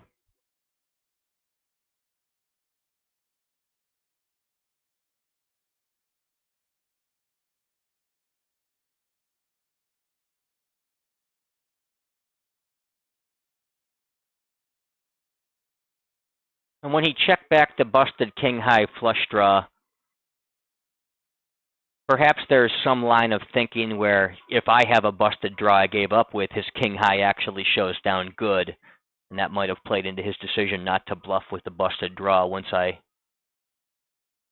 quote-unquote, gave up on the river, once I checked the river and stopped barreling.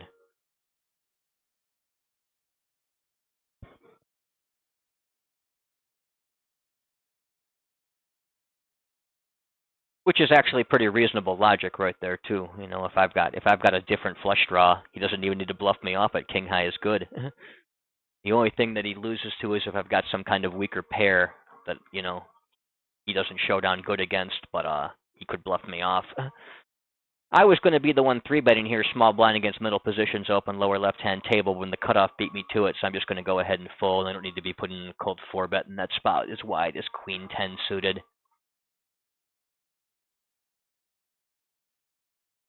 A cold 4-bet to about 200, planning to stack off with queens. Probably got about a 50-50 ratio of value bets to bluffs there. Cold 4-bet in about 5% in that situation. Maybe a little bit tighter on the bluffs, but 4-betting queens plus an ace-king to call off. Lower left-hand table, we got a 2.5x open from the cutoff. I will pop him up from my button with king-queen suited, rather. 3-betting about 10% in this situation.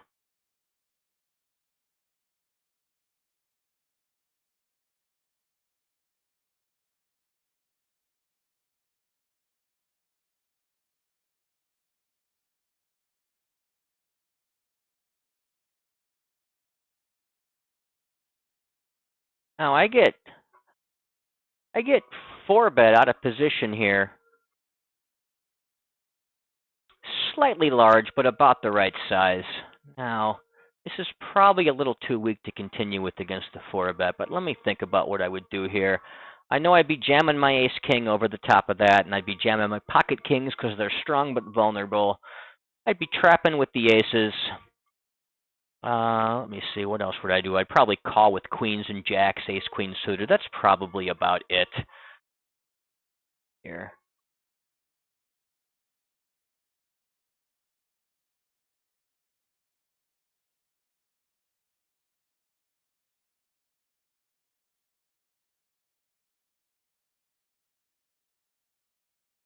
Yeah, I just don't think the regs are finding enough 4-bets to justify calling here. A solver probably would call with a hand like this quite a bit, but I think in practice I can continue for a call as tight as queens, jacks, ace, queen suited, and of course aces as a trap, and just ship back in my kings and my ace-king. If you really think the guy is 4-betting wide enough to justify playing more like a solver would, you can start calling a few more pocket pairs like 10s and 9s. A few more suited broadways like ace-jack, ace-10, king-queen, king-jack, and maybe you throw ace-5 suited in there too. That's about as wide as I would get, if I thought a guy was absolutely, completely aggressive with his 4-bets. The pool in general, I think, is pretty passive in these tighter formations with them just not finding enough, weak or thin 4-bets there to justify continuing that wide. So I I deviate from what a solver would do and put my king queen in the muck against that 4-bet unless I've got a good reason not to.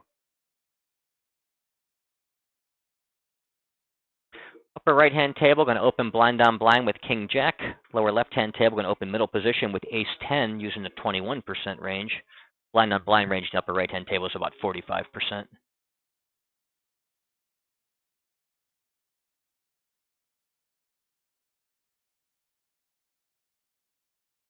A player who's calling an awful lot pre-flop calls me on the button in position. Not completely sure, but he's probably a weaker player based on what I've seen so far.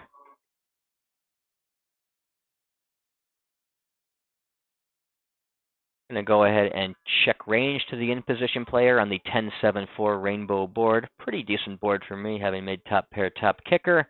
He checks back the flop. I'm going to go ahead and start jabbing at that turn small. He quickly calls.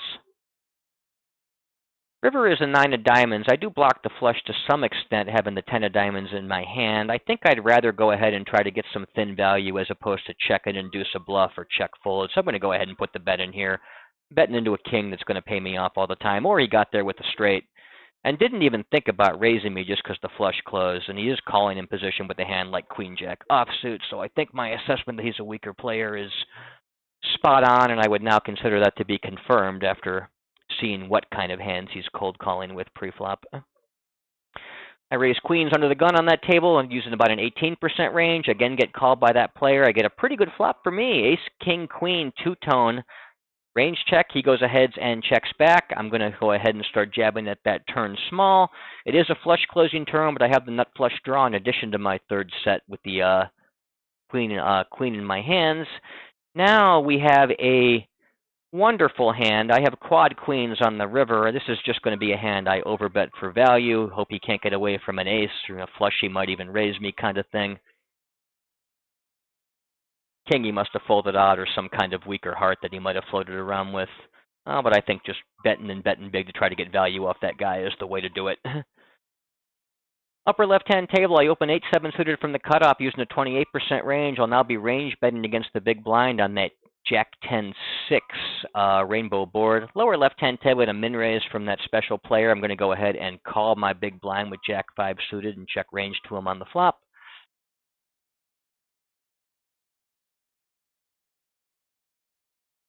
I don't want to be check raise bluffing all that wide. I've got backdoor flush draw and I've got the backdoor pivot. Maybe I will float this for a check call one time. I've also got that overcard to make a top pair. Decent card. That queen gives me a potential straight draw. Now he goes and he bets half pot. I just don't know if I can really check raise bluff fish here, but it is a good hand to do it with because I block hands like Jack 8 and King Jack for the two best possible hands, the nut and second nut straight. I don't know. I think I'm just going to go ahead and check fold because I don't want to check raise bluff this guy, and I don't want to get in where I'm check calling Jack high out of position a couple of times. Lower right-hand table, I went ahead and just sort of jabbed at that turn when I made second pair. I also had the gut shot. I think there's actually a bit more merit on that board pairing card to check and let the fishy player try to bluff. I get a limper and an isolation on the upper right-hand table. I'm going to go ahead and pop him up from 40 to 160 with my aces. Let's see here. I'm going to stack off with queens or better if he jams back at me. Got a decent number of bluffs here because it's not all that much money invested in the pot quite yet. Probably popping him up with 6-7%. We get a pretty good board for the aces. 5-3-3 two-tone. I'm going to go ahead and put in a small range bet.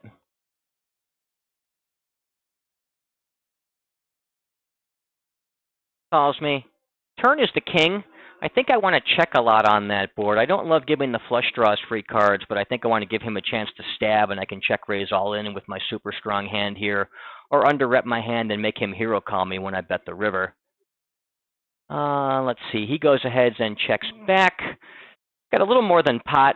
I think I want to overbet here in case he somehow has a mid pair that he won't call, won't fold, or some kind of king type hand. I don't want to bet and get raised and have, and be kind of a weird spot like that either. I guess that's not a great reason for choosing my bet sizing. Oh, I wonder, maybe I can just, actually, I think betting smaller is going to get called on a significant portion of the time here. much, or at least much more than jamming all in for the small overbet. So I think I want to bet about 70% on this guy here. Now he moves all in. Exactly the situation I was talking about hating and not wanting to be in. I just don't see how I can fold aces here, giving him credit for fives full, sixes full, or a 3x. I mean, he could have those hands, but the price is so good, I'm just calling off here. And if he's got it, yeah, he got there with his sixes. C'est la vie. I still think checking the turn is okay there, even though it got me in trouble because he made his full house.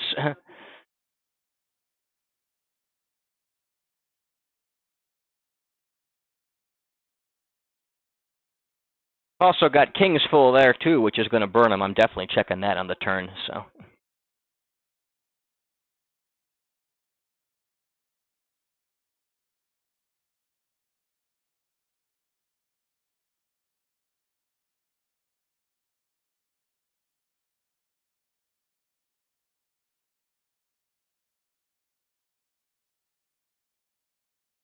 Was about to wrap my session up here, but I'm playing all right. The games are pretty good. I think I'll stick around a little bit longer than I would otherwise.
I wonder if that aces hand I maybe should have raised a little bit larger pre-flop.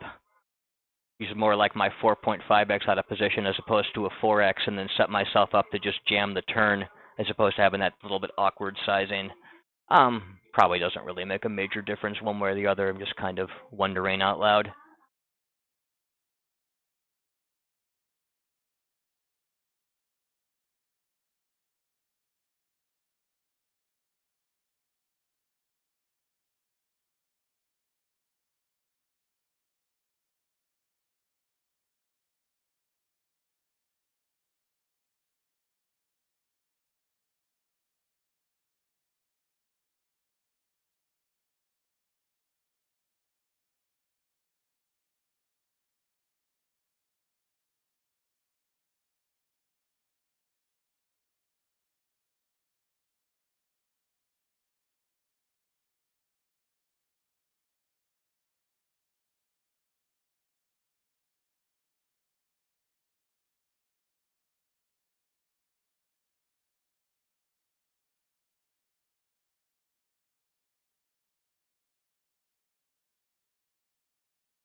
Lower left-hand table, got a 3x open, blind on blind. 8-5, a little bit too loose to get involved with. We'll just go ahead and pitch that one. 3x open from a fishy player on the upper left-hand table, middle position. Go ahead and fold 10-9 versus that as well.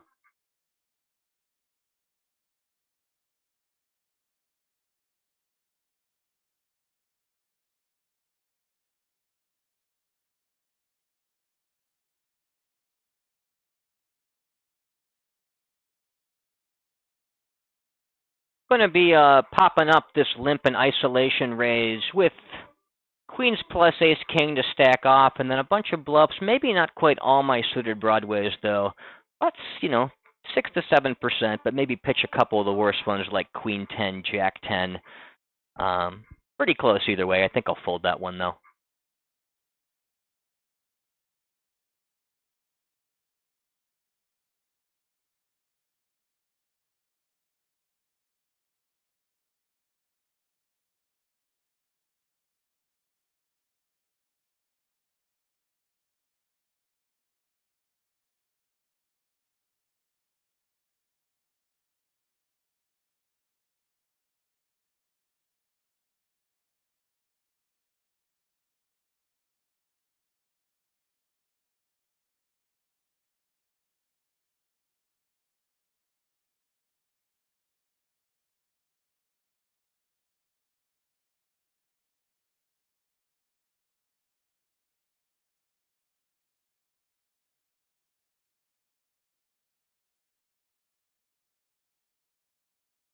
Lower left-hand table, going to open jack 10 from the cutoff using the 28% range. Lower right-hand table, going to min raise from the cutoff. I will defend my big blind for a call with ace-6 suited.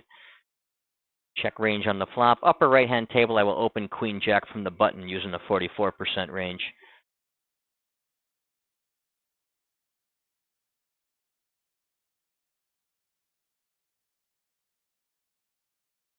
Lower right-hand table on the ace-7 deuce rainbow flop, he goes ahead and bets about a quarter. I will check call with my weak ace and check the turn. Upper right-hand table, I got a jack 10-3 two-tone board. I will range bet small. I do have a pretty decent top pair against a weak player. Lower left-hand table, another weak player in the pot. We get a king 8-6 two-tone board. I will range bet them small as well. Now I get check raised very, very small over here, 25 into 80. I'm just going to go ahead and call with top pair and all kinds of stuff against that small, goofy sizing. Lower left-hand table going to check, or right-hand table going to check again and give him a chance to bluff as opposed to just trying to get some, not really all that thin. But I think I'm going to get more value by inducing a bluff than having him call down with a 9x that he backed into or something like that.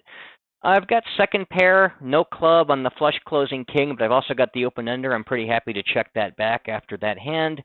Let's see here. Now he goes and bets half pot. I'm just going to go ahead and snap that off with top pair and pick off his king queen.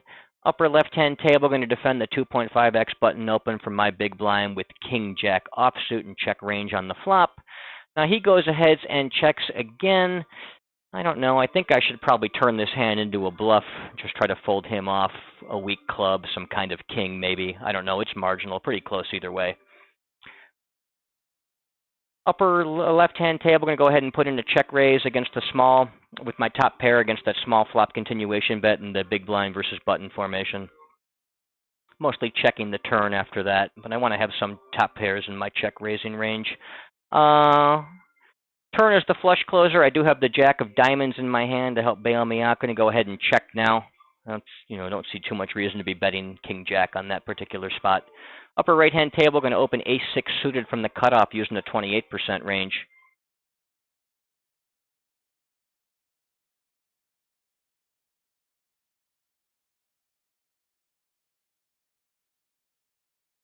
Oh. I'm just going to go ahead and check again with the top pair. Maybe he decides to stab with a hand like queen jack. Could also try to get some value there. I prefer a little bit cleaner run out in that check raise line to do it. He had pocket queens. Not sure if he calls a river bet or not in that situation with pocket queens, actually.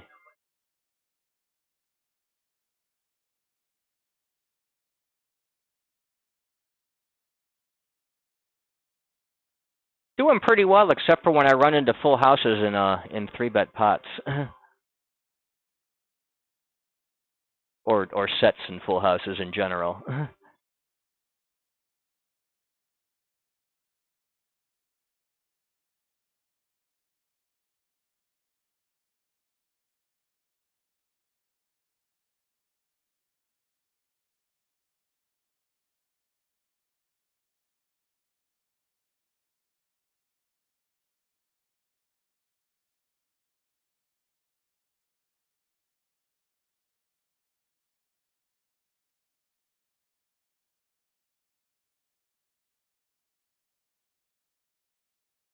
Lower left-hand table, recreational player limps middle position. I check in the big blind with queen 8, and I check range on the flop. We have a king queen 8 two-tone board. I'm going to go ahead and check raise him with my bottom 2 pair for value. Try to get value against some kind of king X. Should be a lot of king X in his range. It's a pretty good turn card for me here, as I'm not that worried about him having improved too many hands, so I'm going to go ahead and keep betting.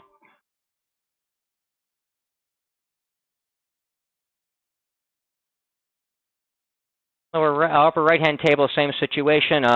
Recreational player limps. I check in from the big blind, check range on the flop, and flop bottom 2 pair. He doesn't bet the flop, so I'll start min-betting the turn. I'm going to go ahead and try to get some more value against this rec. That's a fairly clean run out for me here with my queen 8. Try to get called by any kind of king X hand. And now he puts in a very small raise on the river. I don't like that. I don't think it's all that bluffy, but I just can't really fold getting, you know, better than 4-1 here when I think this guy is spazzy and can click buttons. You know, it's possible he made something like king 4, king 6, or had king queen all along, but he can just click buttons enough that I don't have to be good all that often. I'm going to call him down. King queen, so I was dead the entire time. Thank goodness no queen.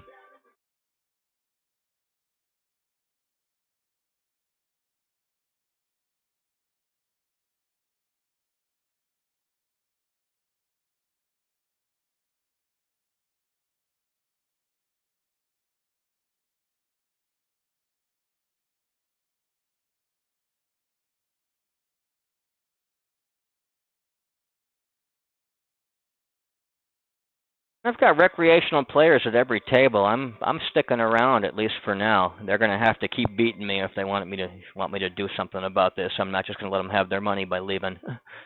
Upper right-hand table, open queen 4 suited from the button using a 44% range.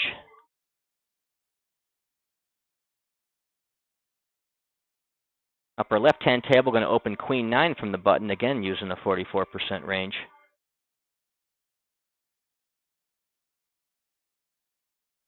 Recreational player comes along out of the blind. I get a king, queen 6 monotone flop. I do have the 9 of hearts in my hand. I'm going to go ahead and range bet him small, mostly checking back the turn. He raises me. I think it's actually okay to fold the hand like this. There's really no cards that are all that great. A heart doesn't give me all that strong a flush. Even a queen or a 9 is not all that strong a hand. I'm still in a lot of trouble against a flush, which he could legitimately have. And I'm even behind king X type hands. I think folding against a check raise is prudent. Upper right-hand table, going to open king 8 suited from middle position using a 21% range. Lower left-hand table, going to open jack 9 suited from the cutoff using a 28% range.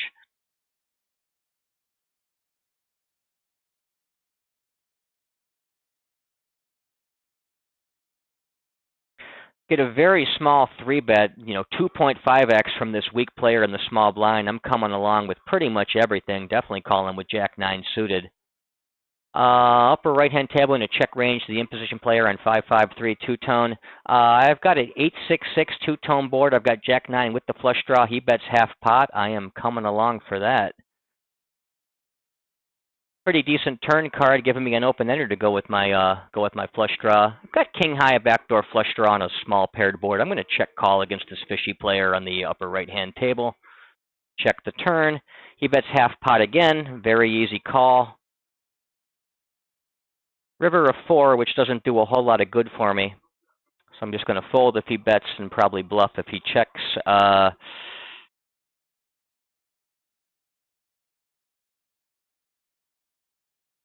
Now, you don't want to be bluff raising fish in 3-bet pots when they're the aggressor, so I'm just going to go ahead and fold that. Unfortunately, my draw bricked out, but I'm happy to play that hand the way I did for the price that I got.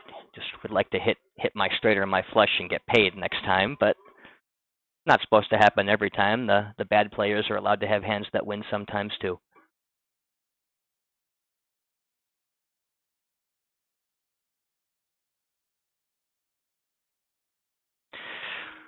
Upper right-hand table, get a 2.5 or 2.4x open from middle position. I will defend with ace-10 offsuit from the big blind.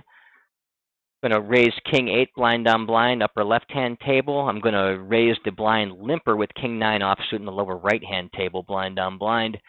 We get a 6-5-3 to a monotone flop and a 4 on the turn. I'm going to go ahead and jab at that turn small with my ace-10. I do have the 10 of diamonds. Upper left-hand table, going to open ace-4 from the button using a 44% range, and I get limp re-raised by the short stack in the blind battle. I'm just going to go ahead and fold my king-9. I'm also going to fold ace-4 to the 3-bet from the recreational player on the upper left-hand table, even though it's small. Want to be continuing with hands with robust equity like pocket pairs, suited connectors, suited aces, suited kings.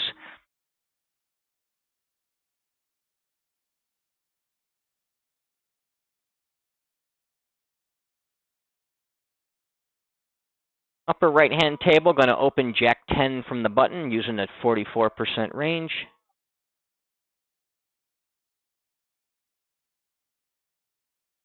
Get a Queen 8-7 rainbow flop. Going to go ahead and range bet the recreational player small. And then we've got Queen 4 in a blind battle against a 3x open on the upper left-hand table. Against that 3x open, I'm going to raise some suited hands, but I'll probably just call with the Queen 4 suited.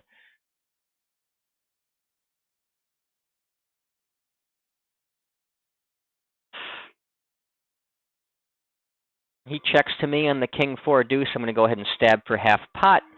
Upper right-hand table, get a 2.5x open from middle position. From the cutoff, I'm going to go ahead and 3-bet about 10%, including my Queen 10 suited. With this min raise and the cold calls on the lower left-hand table with a hand like deuce 3 offsuit, I think I'm probably just supposed to fold. Yeah, I don't want to be calling there.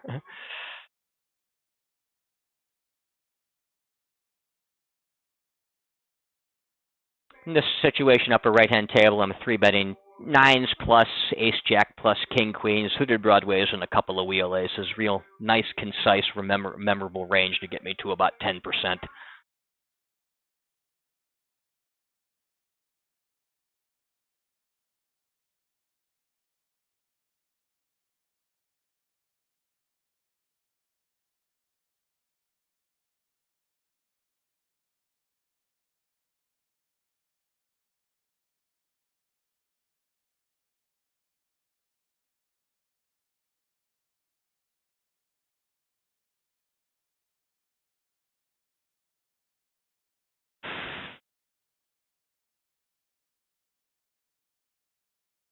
Lower right-hand table, going to open ace-10 from the cutoff using a 28% range.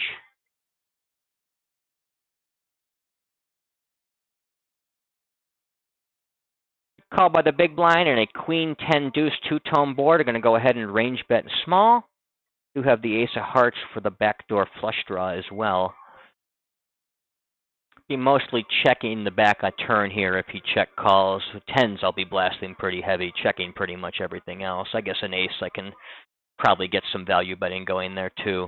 Although I think I might even check back on an ace. Lower upper right-hand table, going to open the button with 7-5 suited using a 44% range. Upper left-hand table, going to open King 10 from the cutoff using a 28% range. Actually, this upper right-hand table, I'm probably going to start opening a good bit wider just because I've got that fish in the big blind. I want to play many hands with him before he quits or busts to somebody else. Upper left-hand table, I'm going to check range to the imposition player on the King 9-4 two-tone board. I do have a decent top pair here to get involved in a pot. He checks back. Turn is a queen, giving me a gut shot to go with my top pair. Going to start probing at that turn small and mostly value betting rivers.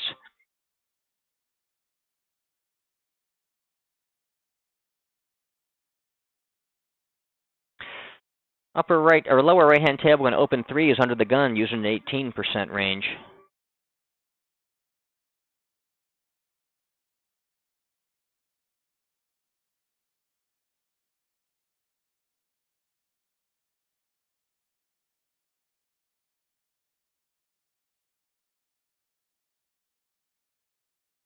Lower left-hand table, going to open Queen Jack from the cutoff using a 28% range.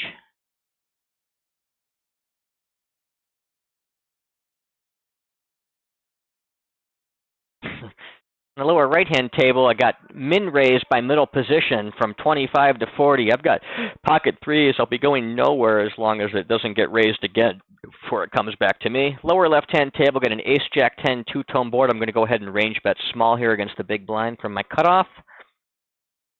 Do have the Queen of Spades in my hand for a backdoor draw. Turn is an offsuit 6.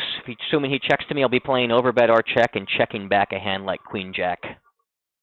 Overbetting 10s, Jacks, King Queen for the nuts straight.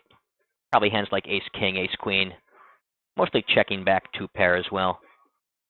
I'm going to go ahead and call on the lower right-hand table, check range on the flop. That's a great flop for me, having hit bottom set. Lower left-hand table, banged off the 4 straight there with the king. Going to go ahead and try to value bet it.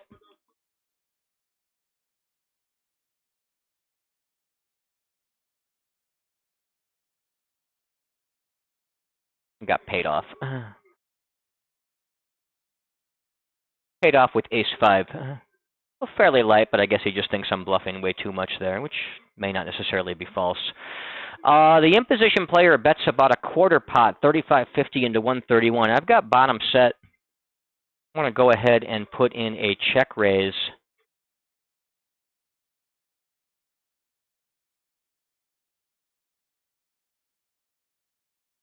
$166.50 in there, and that's how much I'll size my raise to. A little over a half pot there because his size was so small.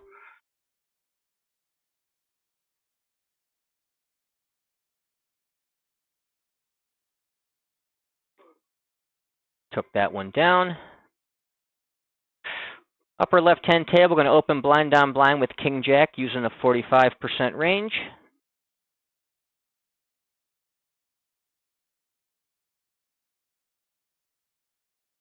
Upper left-hand table again, opening King Jack, this time from the button using a 44% range.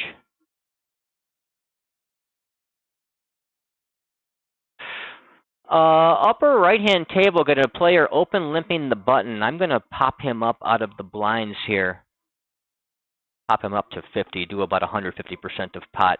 Only isolating, or I guess not really an isolation because there's only me and him left, but only raising out of the blinds here pretty tight, about 12%. Suited broadways, any 2 cards, 9 or higher that are suited.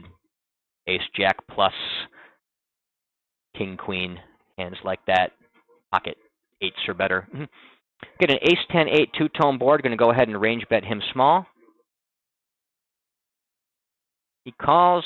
Turn is the Queen. I'm going to slow down on that as it just makes various straights like King, Queen, or I'm sorry, King, Jack, Jack 9, Ace, Queen is now a better hand. I think it's going to play a little bit better as a check.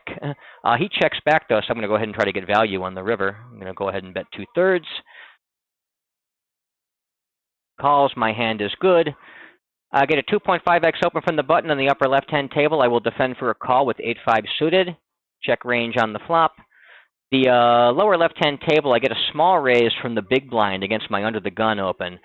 Normally going to be pretty tight here. The small raise makes me think about it, but I'm still going to start defending some of the weaker suited aces. I'll still fold that just because the formation is so tight. Upper left-hand table, he checks back the flop. I'm going to go ahead and start jabbing at that spot small. I do have a gut shot. Looking for that 7 to hit, but we'll probably just bluff and follow through on pretty much any river card.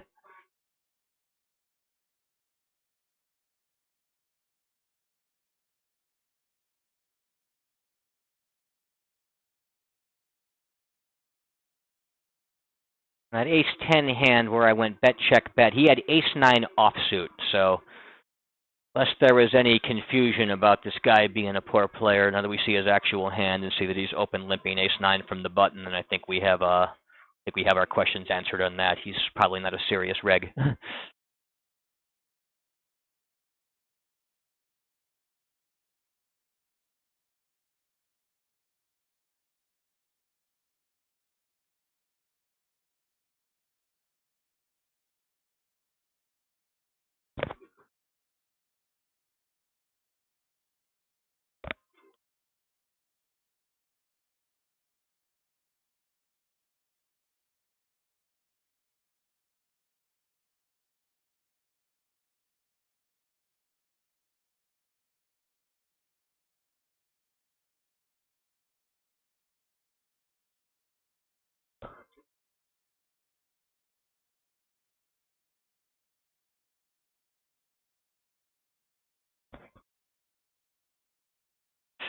Upper right-hand table, going to open aces from the cutoff using a 28% range.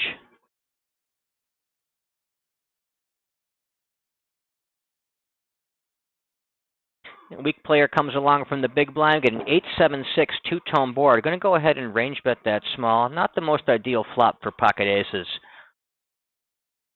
But he apparently had no piece of it and quickly check folds.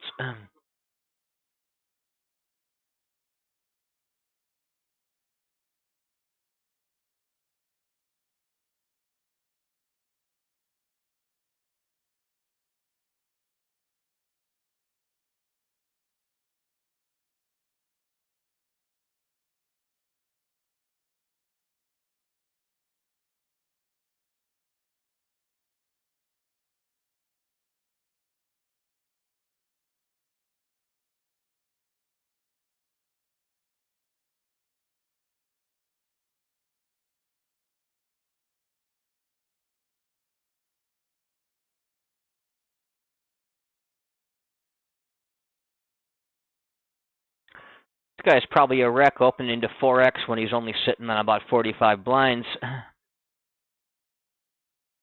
These Friday games are pretty promising. I'm surprised they're as good as they are here at a stake as high as 510. Oh, but I'm here for it.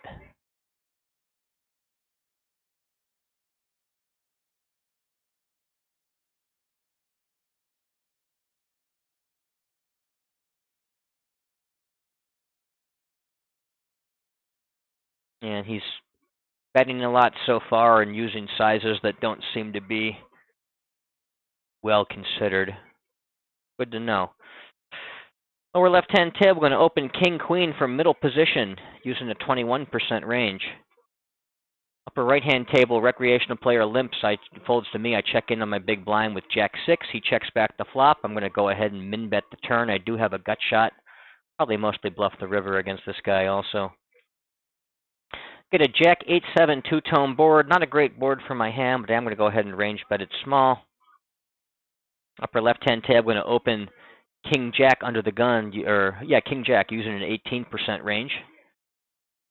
In the lower left-hand table, we check calls. Turn is an 8. I'll be playing overbet or check, try to get the money all in here. A hand like King-Queen, I'm just going to be content to check back. Not really enough equity to start blasting. Pretty decent river, though. It's a flush closer, but it makes me top pair. I can probably try to get some value out of that, or at least bluff catch if he leads into me. He blasts for pot. I think this is probably not all that close. I think it's probably a pretty clear call. Especially with this guy showing some aggressive tendencies. I'm just going to go it down. Yeah, he's got ace-9 for the busted straight draw. Now the check call check bet line by Fish is a little bit excessively bluffy. That pot size bet fairly neutral. The formation we're in, big blind versus under the gun, that's actually a bit more bluffy than average because a lot of their value portion of their range in the river bets when they're out of position is coming from their small blind hands. You know, flush closers are a little bit less bluff, but, you know, you got a paired board out there, you know, paired turns, paired rivers, even to some extent paired flops tend to all be bluffed more by Fish when you get to the river. 2.5x open, the spazzy guy pops him up to 80. I'm pretty sure he's not long for this world. This may not be the one that does him in, but he's not going to be here for long, so I'm going to have to try to get that money before he passes it to somebody else.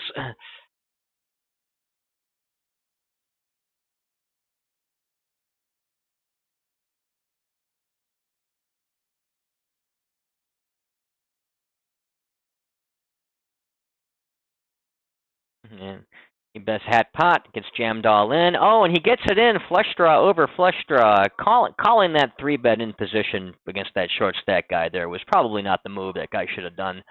That's where he got himself in trouble. That's good, and he doubled up. Now he's got some money we can win off of him as opposed to just having a middling 35-40 blend stack.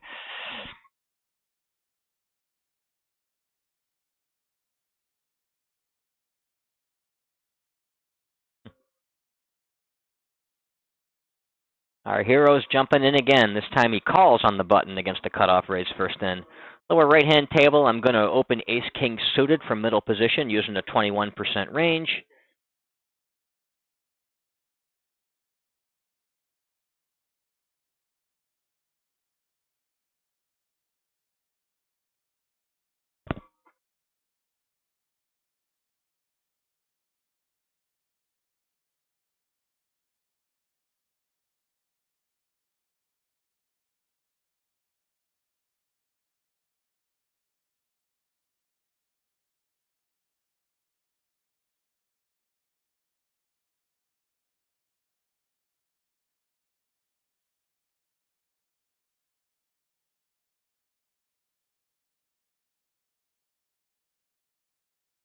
I'll swap this table out. Recreational player's not as fishy as some of the other guys. He's in direct position to me. The stack sizes are kind of awkward. Nobody else is weak. Not a terrible table by 510 standards, but probably a worse than typical table based on what else I'm seeing in the pool right now. Here we go. Here's a guy with 70 blinds. Here's a guy with 70 blinds. Those are almost certainly weak players. So we'll try this one for a while instead.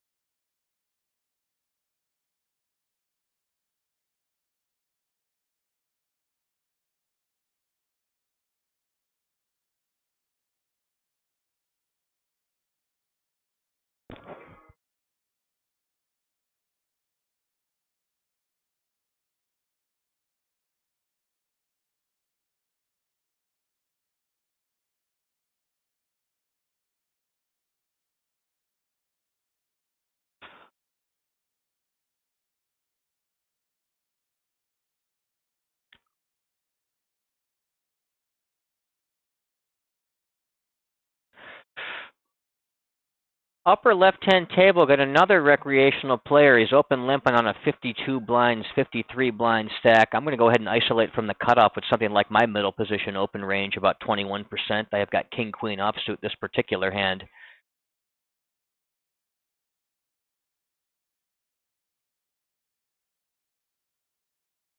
Big blind defends for a call. Lower left-hand table, going to open 7-6 suited from the cutoff using the 28% range. Oh, and the guy, he limp raises me, which means I'm going to instantly fold king-queen here. Puts about a third of his stack in the limp re-raise. I would expect that to be strong, but you never know. Maybe he's just clicking buttons. I get my cutoff open on the lower right left-hand table gets raised 3x by an in-position player. Given this is a loose formation and he appears to be a reg, I can actually defend some hands like 7-6, 6-5, 5-4 suited. So I'm going to go ahead and call this particular one. The 10-6-4 two-tone board, or rainbow board rather. Probably better played as a check call than a check raise without some kind of backdoors and with some showdown value. If I had backdoors, backdoor flush draw, I think I might check raise it and just blast off if I turn my equity on the turn. Here with second pair, that's not likely to get too much better. I'm just going to go ahead and check call it.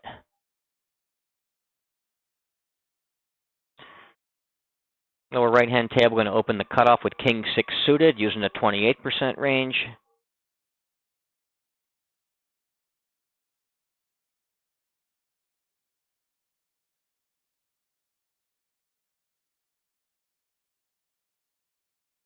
I think it's the second barrel. Probably go ahead and fold. I can have, well, I don't really know. Playing out of the call line out of position is a lot trickier in these spots because a lot of my hands that are good are already raised on the flop. Even a hand like ace-10, most of my top pair have already raised. I don't know enough about this guy to know that he's really just dusting off with air here all that much. So I'm going to go ahead and fold this air on the side of caution because I'm not really sure where he's at in his range. We're going to keep an eye on that guy, though, and see if he just starts 3-betting me too much. We'll adapt accordingly.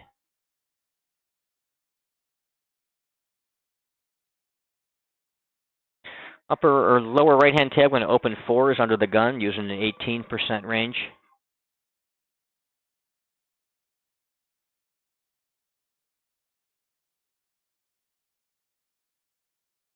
Everyone folds except for the big blind. We've got an ace-queen 3 two-tone board. Assuming he checks, I will in fact be range betting. He does check, so I'll put in my small range bet. Mostly checking the turn without having hit a third 4.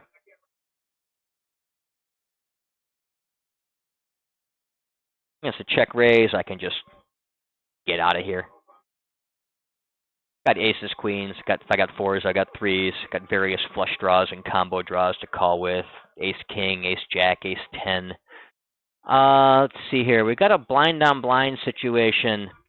Lower left-hand table. I normally don't play 9-5, but it's kind of on the cusp, and this guy is weak, so I'm going to get in there and go after him.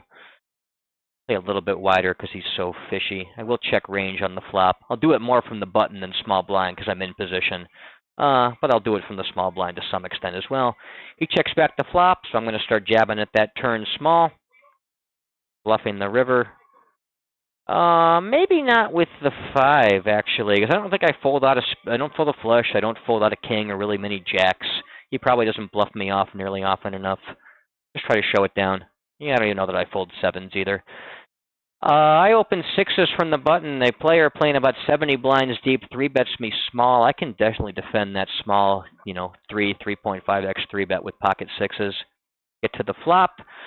I've been living clean, so I run pure, and I flop bottom set on a king 9-6 two-tone board. He blasts into me large, about 75% a pot. I will just flat call and come along.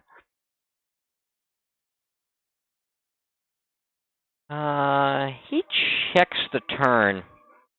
I'm going to go ahead and put in a small bet because that board's so coordinated. Bet about a third of pot. Probably can't fold if he has anything decently strong. Yeah, he check raises all in. I call off with the 6s. I run into pocket queens. I make quads on the river just for posterity's sake.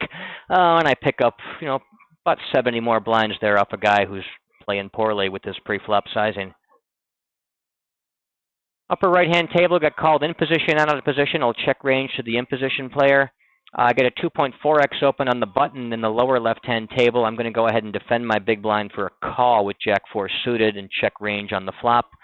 I get a small stab and then a call on that coordinated board. I do have a backdoor flush draw, multi-way with at least one, if not two fishy players out there. I'm just going to go ahead and check fold, not get wacky with any kind of check raise antics. Lower left-hand table, I checked range. He checked back on the ace-jack-8 two-tone. Flop. Turn is a flush closing 3, the 3 of spades. I'm just going to go ahead and jab small with my second pair. He quickly calls.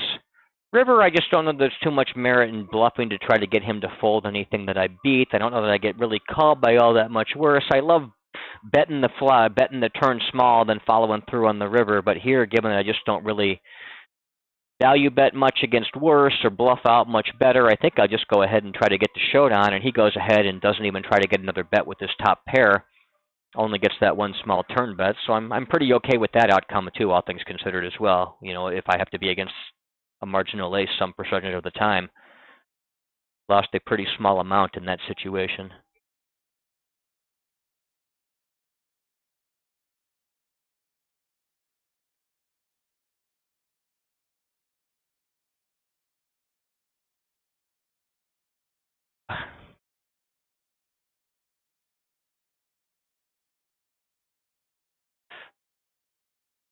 Upper right-hand table, going to open ace-9 suited, blind down blind. Lower right-hand table, going to open king-10 suited from the cutoff using the 28% range. The blind on blind range, I'm using about 45%, and I'll check range on the flop at 6-4 deuce two-tone. I do have the backdoor flush draw. He goes ahead and bets small. Not terribly aggressive, but still that small size, and I can check raise against it a lot. I might just check call with ace high here instead of have some diamonds in my check call raise and my check raise range. Lower right-hand table, the big blind calls, then leads into me for about 75-80% a pot on an ace-8-3 rainbow board. I'm just going to fold king high, no backdoors against that. Lower left-hand table, get a 2.5x open from the cutoff. I will pop him up from the button with ace-jack using about a 10% 3-bet range. Lower right-hand table, I'll open 6s from middle position using about a 21% range. Upper right-hand table, he now blasts pot on that offsuit 7. I pick up no equity, only have ace-high. I'll just check fold against that. I'll get a 2.5x open from the cutoff in the upper left-hand table, and the shorter stack small blind player calls. I will defend my big blind for a call in this situation and check range on the flop. On that table, the player I thought was the spot seems to have left, so I'm going to go ahead and look for greener pastures. I'm not that deeply rolled for these games. I'm, juiced up an extra 70 blinds on this table when the fish are gone. Might be a good time to take the money off the table, restart 100 blinds deep at a table that ideally has some fish at it, too. Check range here on the flop. Get a queen 7 deuce rainbow board. Turn is the 8, putting a backdoor flush draw up there. I'll probably start jabbing at this small if nobody else is showing any desire for it. We got a position player jab, so I'll just fold instead. Upper right-hand table, I open king 6 suited from the cutoff using a 28% range. Got a couple of weak players in the blinds. I'm going to start playing more hands from the button, maybe even the cutoff as well, just to try to get involved. Probably a little bit wider ranges from every position, actually, wider than standard ranges, just because they've got weak players in those spots. The small blind player comes along. We get a queen 6-3 two-tone board.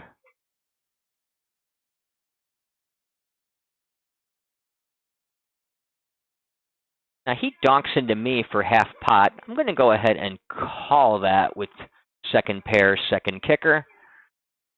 Turn is the 10 of clubs. I'll probably just get out of the way if he donks again. I'll be checking back. If he checks, looking to keep this pot small, move towards showdown as much as possible.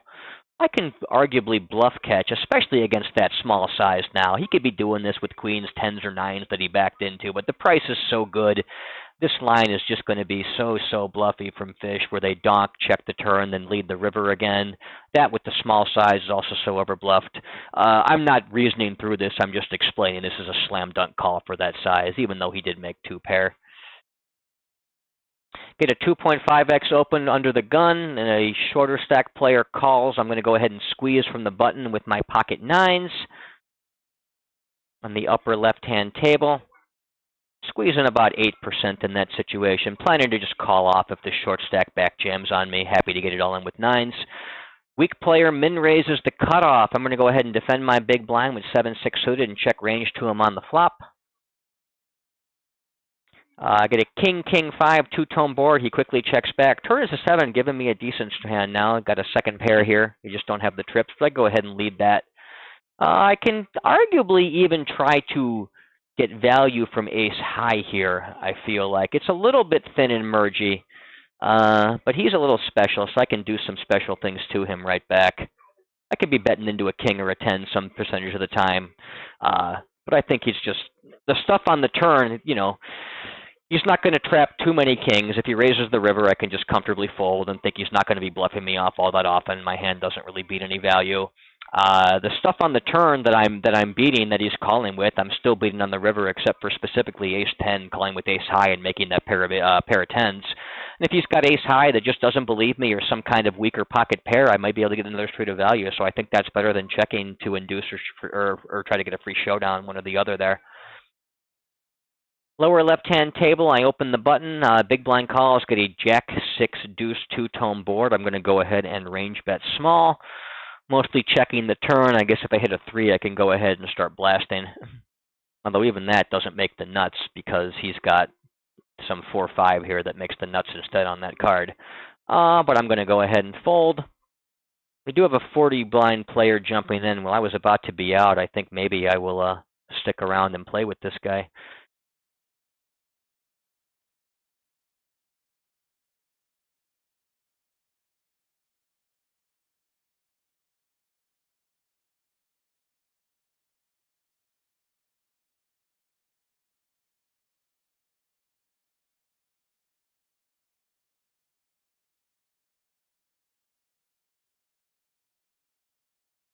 Upper left-hand table, going to open queens under the gun using an 18% range.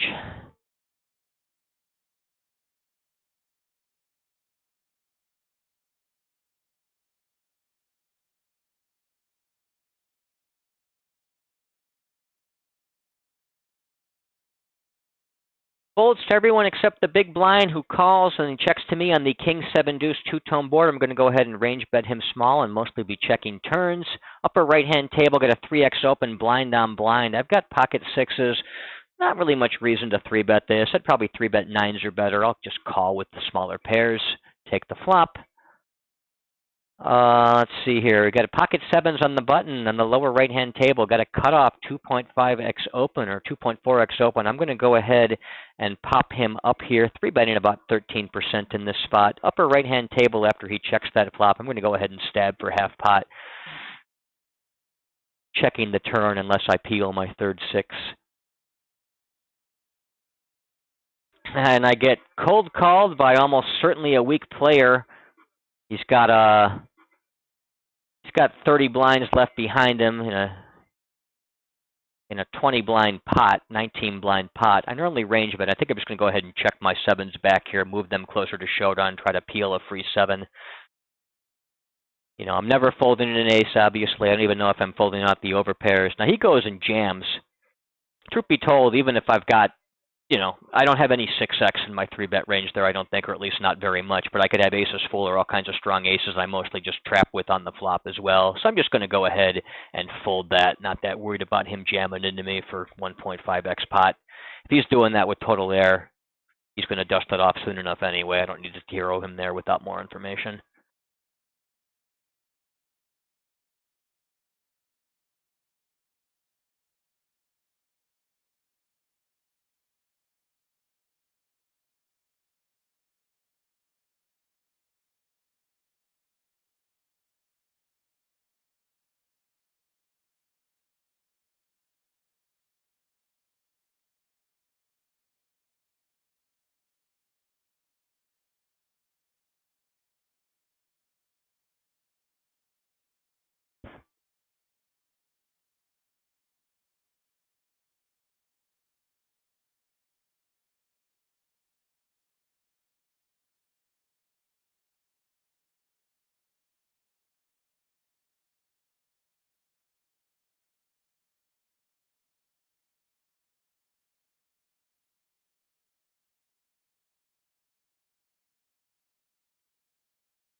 A good situation brewing on the upper right-hand table.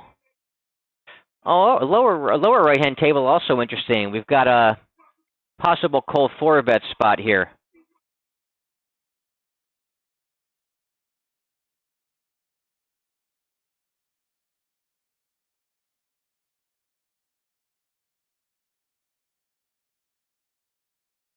Yeah, gonna cold 4-bet about 5% here. Stack off with. Oh, wait a sec. This guy's been awfully tight with his 3-betting. Not enough to really make a difference. I'm gonna put my cold 4-bet in there. Stack off with jacks or better. Gonna put the cold 4-bet in here. We got an under the gun open. Fishy player calls. Small blind 3-bets. I'm gonna cold 4-bet my big blind. Stack off with queens plus ace king.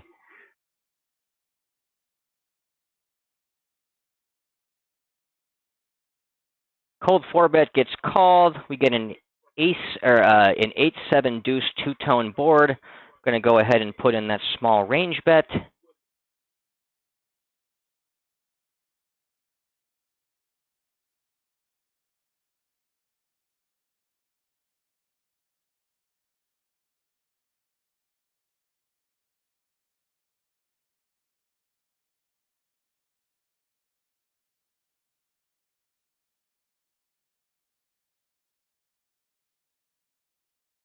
And against that raise, I'm just probably in so much trouble. I just don't see him having the balls to put in that raise with air that's going to fold to a reship.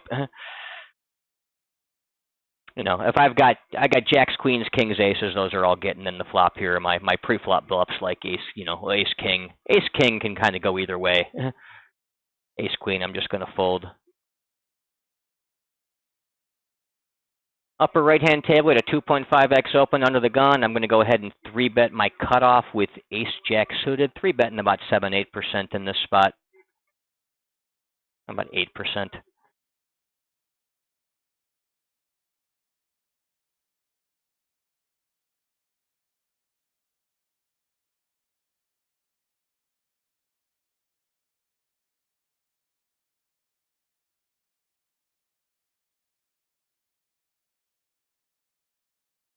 Calls out of position. I get a king, queen, deuce monotone flop. I will go ahead and put in a small range bet. Mostly checking the turn unless I bink my gut shot.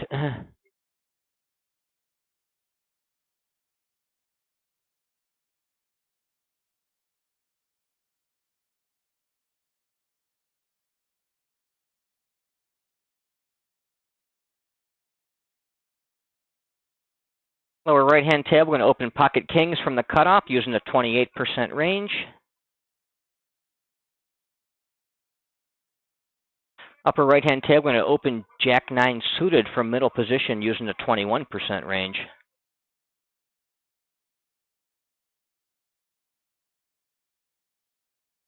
A recreational player calls me in position, the other one calls from the small blind. And the big blind comes along too. I'll be checking range to the in-position player on the upper right-hand table. Same setup on the lower right-hand table where the button, the small blind, and the cutoff all call me, so I'll again be checking range to the in-position player, though this time a good bit stronger. If this guy bets, I'm happy to check raise and just get the money all in against him here with my overpair. Got to be a little bit more worried about one of these guys having binked pocket, threes or deuces for a set, but I still want to go ahead and put my check raise in. I could just fold bottom pair here against guys betting and calling on that ace-king-9 board on the upper right-hand table. Now, let's see here. I'm a little bit worried about this guy just trapping with threes or deuces, but I think I don't have too much of a choice. I've just got to go ahead and put the money in. Although I guess I could go ahead and bet small because we're multi-way.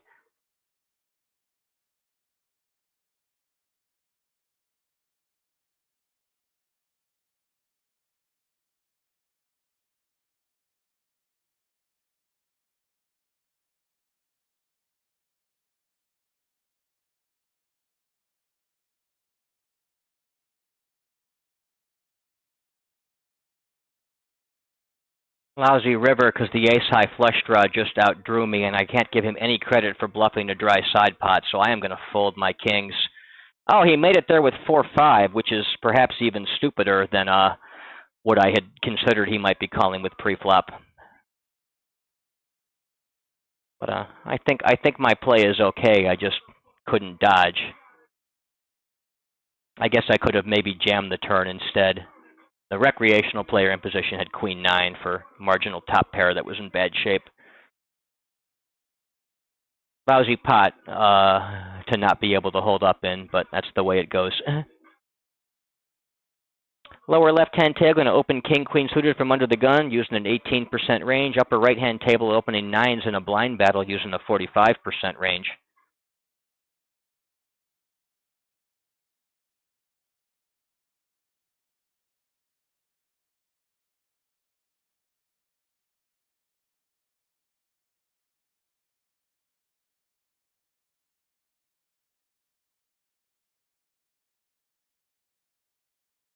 Got a 2.2x open on the cutoff in the upper right-hand table, and go ahead and 3-bet from the button with ace-jack offsuit. 3-betting about 13% in this spot. Very loose formation.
Got a 3x open from under the gun, lower right-hand table. I will 3-bet from the button with ace-10 suited. 3-betting about 8% here.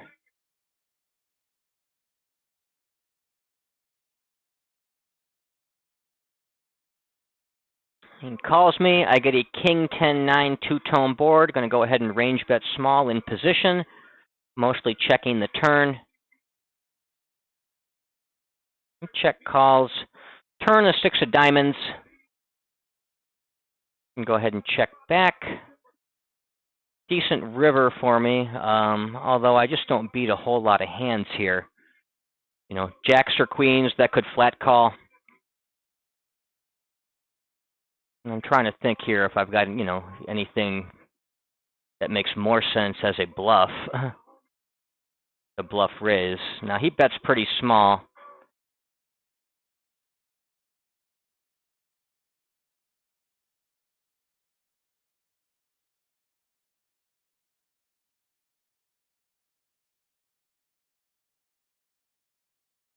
I mean, I'm probably paying off a hand like jacks or queens an awful lot here, but I'm just trying to think. I guess I could maybe bluff raise some ace-queen type hands, ace-5 type hands, ace-queen, ace-jack.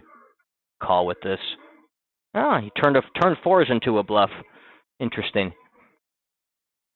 Not sure I think that that's a good play. I think he ought to just fold pre-flop or fold the flop, but he's welcome to play his hand however he likes.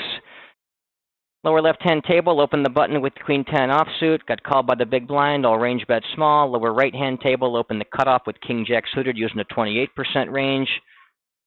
And then upper right-hand table, open the blind battle 3x with Jack 6 suited. I get the 3-bet here by small blind player. Seems like a reg. He's been tight so far, but not enough to really have any meaningful understanding that he's particularly tight. Got a pretty solid hand to go ahead and defend the 3-bet with, so I'm going to go ahead and call. Take a flop. Get an ace-7-6 two-tone flop. I do have the flush draw.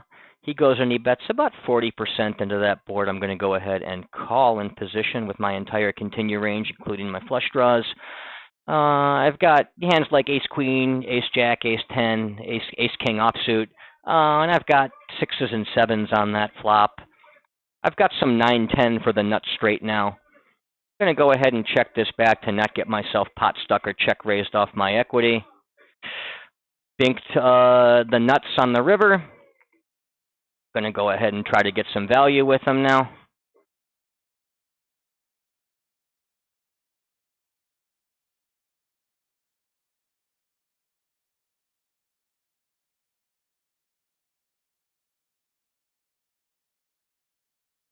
Blind on blind, upper right-hand table.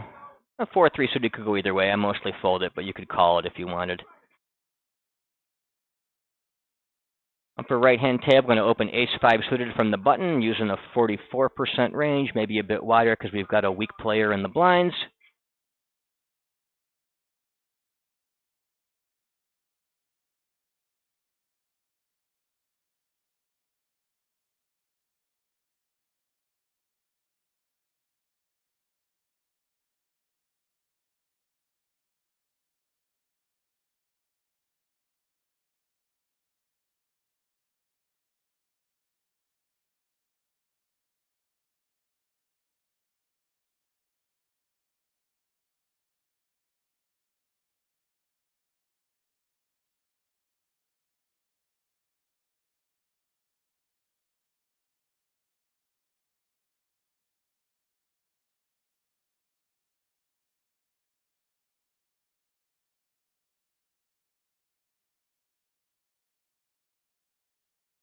A new table I got. I've already got a player playing 20-some blinds deep and open limping. That's a good start.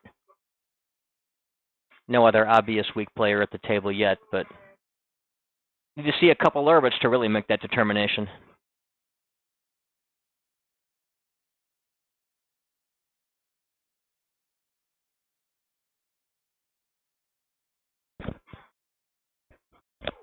One of the weak players left this table, but I do still have the other one. That's promising. And just picked up a bit more money too, so.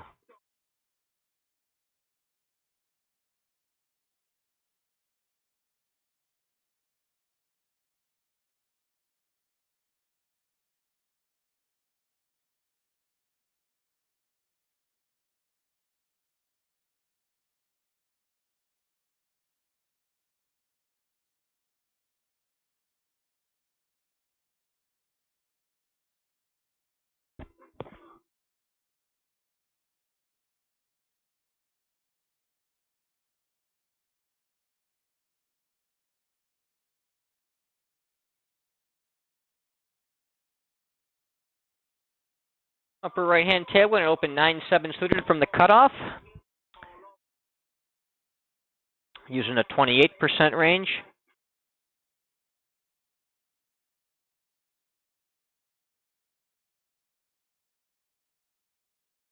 Upper right-hand table, going to open again, this time with aces from middle position, using a 21% range.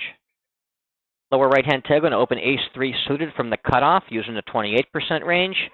Upper right-hand table, my aces got 3-bet in position by the cutoff player. A little bit deeper, but not enough to really change too much about the way I approach this situation. We're about 125 blinds deep. I'm going to go ahead and 4-bet with queens plus ace-king to stack off, and perhaps ace-queen offsuit as my bluff. Lower right-hand table, I check range to the in-position player. I'll check fold to the 75% bet with no piece of the flop.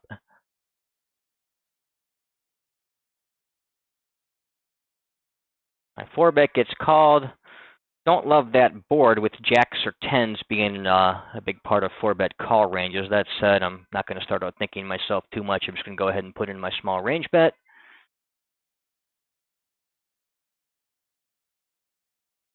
He folded that one out. I wonder what he's flatting the 4-bet with there. If he doesn't have a hand like ace-queen, king-queen, ace-king that doesn't reship, and he doesn't have a set of jacks or tens, he must be calling with smaller pairs like 9s, 8s, or even some suited connector nonsense or something. Lower left-hand tail, going to open 10-9 offsuit from the button using a 44% range. Weak player comes along from the big blind, get an ace-ace-jack two-tone board. He checks to me. I'll go ahead and put in my small range bet. I got one through on that guy. Miracles do happen. They happen every day.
Put a tag on that short stack. It'll jump up there once the table. Oh no, he left me.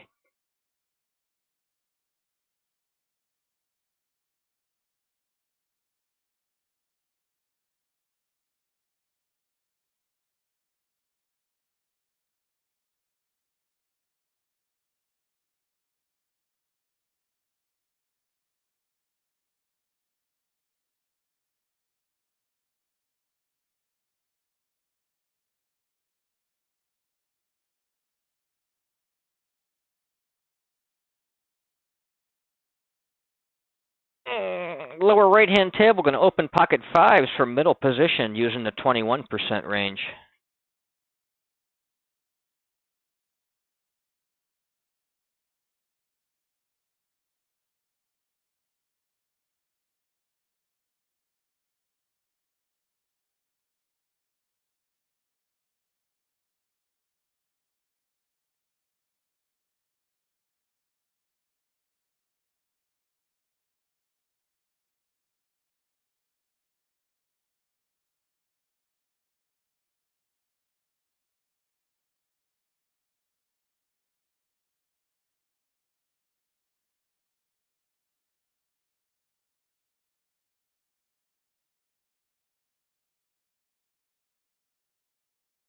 Lower left-hand table, going to open ace-9 from the blind on blind, using about a 45% range. Get called by the big blind. I'm going to go ahead and check range on that flop. Queen 7-6 two-tone.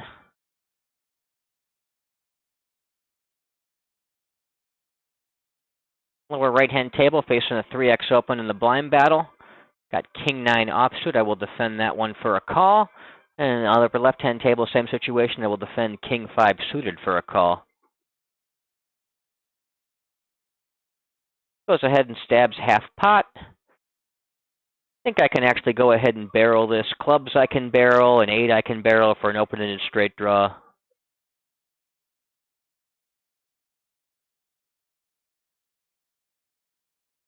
Lower right-hand table, going to go ahead and stab for half pot.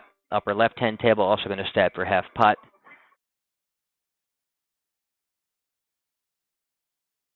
At turn, I would probably be playing mostly overbet or check. I can get called by stuff like, you know, pairs plus diamonds, hands like Jack 10 with the diamond sort of stuff, 8x. I'm going to go ahead and bet a lot wider for that half pot size on that flush closing turn and plan to check back the river here with my weak king.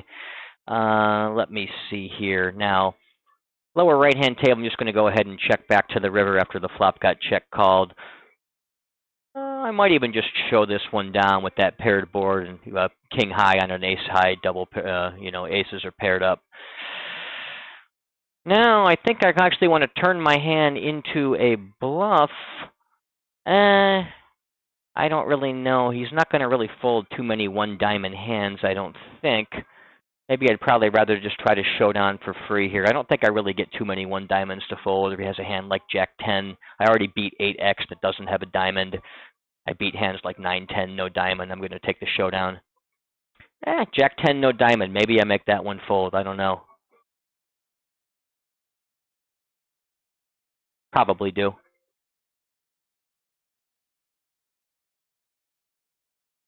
Get a 2.2x open from the button. I'm going to go ahead and 3-bet from the small blind with my ace-queen offsuit.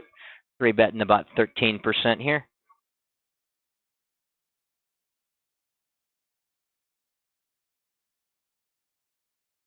Get a 2.2x open from the cutoff. I'm going to again 3-bet him, this time from the button with ace-jack offsuit. Using about a 13% range here. He may think I'm just mad because he banged off that straight on me. I got it through, though.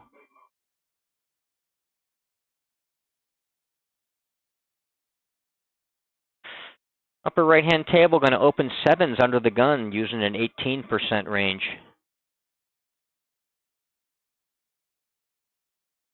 Weak player calls me in position, 1,500 deep. A short stack small blind player calls me as well. I'm going to go ahead and check range the in position player on the ace-4-3 rainbow flop. Flop checks through.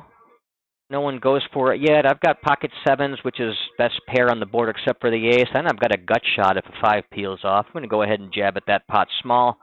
Lower right-hand table, going to open ace-jack from the cutoff using a 28% range. The player in the small blind calls. He probably has an ace, but I'm probably not making him fold it. I'll definitely just take my showdown against the weaker hands. I don't see much point in value betting or bluffing here. I will show down. Yeah, ace-10 offsuit. I don't know that calling that hand multi-way from the small blind is great, though. I think he's probably also a sort of marginal player. Some of those 30 blind buy-in guys at 5-10 are, I mean, I wouldn't call them sharks by any stretch of the imagination, but they play a sort of, you know, there's something of a strategy or a system about the way they play 30 blinds. You know, they're somewhat reggy, even though they're playing in a short stack. I thought that guy was one of those guys. Now I'm a little bit less convinced. Based on seeing him play a hand like ace-10 for a call multi-way out of the small blind. But we'll keep evolving my opinion of him as he gives me more details on how he thinks and what he does.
get a 3x open, then a 3-bet from the in-position player.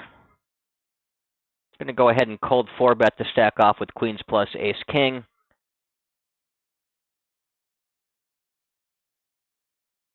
Probably about a 50-50 ratio of value bets to bluff. So cold 4-betting about 5%, you know, popping up queens, kings, aces, ace-king, and then maybe ace-queen offsuit, suited combos of ace-queen, ace-jack, king-queen, king-jack, something like that seems pretty reasonable. The rec player then overcalls, so I'm multi-way out of position to 2 players, so I'm going to go ahead and range check on the 10-5-5 rainbow board.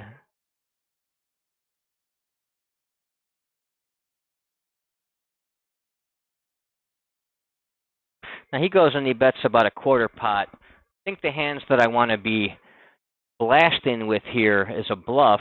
Well, the hands I want to be blasting with for value are going to be my overpairs, aces, kings, queens, jacks. I don't know that I really want to be bluffing too much in this spot, given that we're multi-way with the fish out there. I think if I want to start picking some hands to do it, it's going to be hands that block the combos of ace-5 suited from this guy having them. So I'm going to start picking my ace-king, ace-queen, ace-jack with backdoor flush draws for the most part. I don't want diamonds or clubs. I want the other two. I think those are probably the best jams. That's 6 potential combos right there of bluffs to go with my 24 overpairs. I probably don't need to be doing too much wackier than that in a spot like this.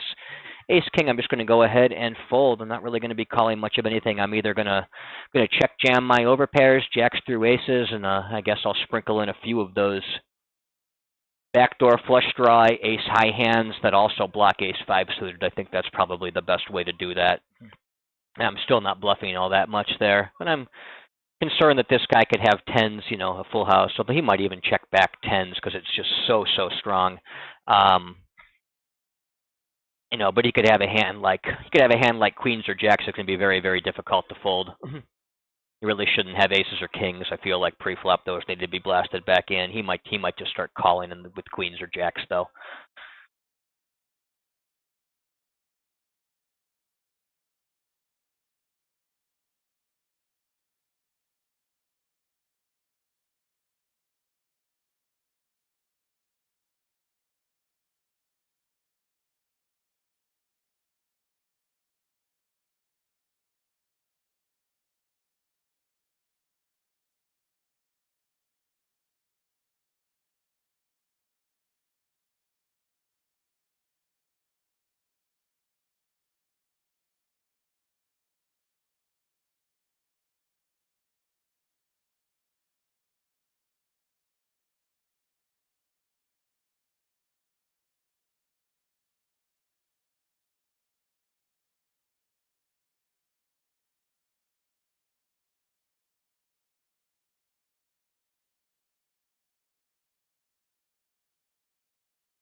Guy's been calling pre-flop and not raising.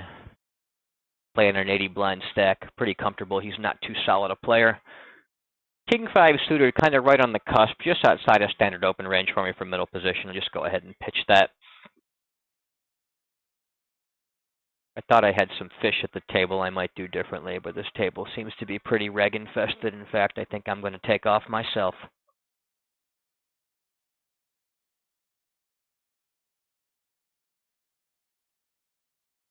Player playing about 40 blinds deep, min raises middle position. I'm going to pop him off to call off against a jam with jacks plus ace king. I can 3-bet him pretty aggressively as well then there too.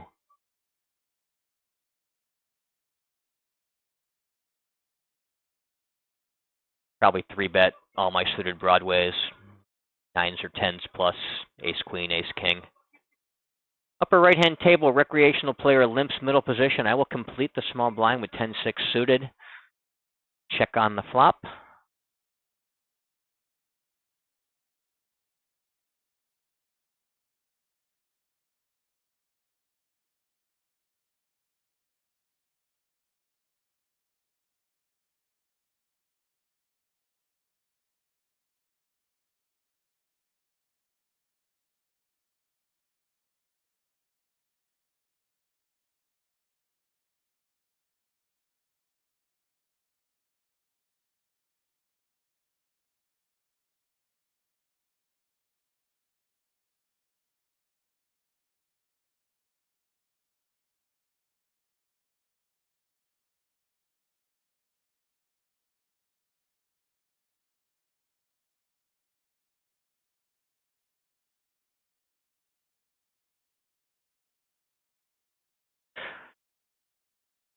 Lower left-hand table, we get a min raise from that weak fishy player in middle position. I'm going to go ahead and defend for a call with a hand like 10-6 suited. Really defending all my suited combos for that size.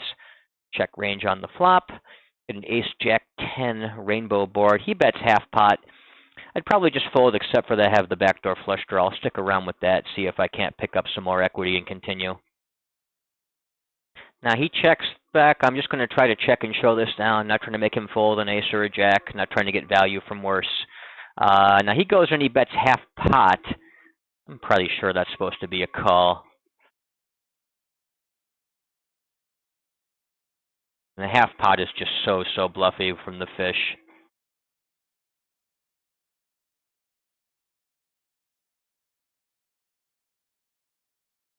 It's probably not good a ton, but I still want to try and call it down. Yeah, weak ace, which is what I'm going to see a lot there, but I don't have to be good all that often to justify that call.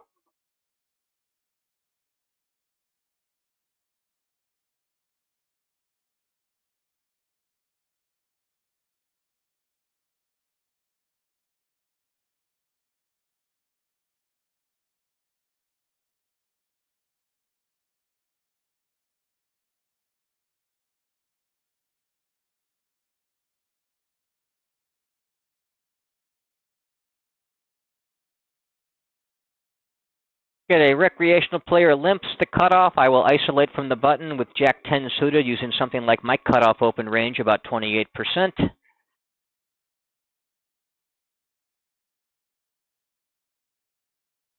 I flop gin, Jack-10 for the full house. Going to go ahead and put in a small range bet. Upper right-hand table, recreational player limps the button. I check in with queen deuce offsuit from the big blind and check the flop. The queen high flop checks through. Also, I'll min bet the turn. He calls. River is the king. I'm going to go ahead and just kind of sort of like merge for value here. Try to get called by a jack, pocket, 7, pocket 8, something like that.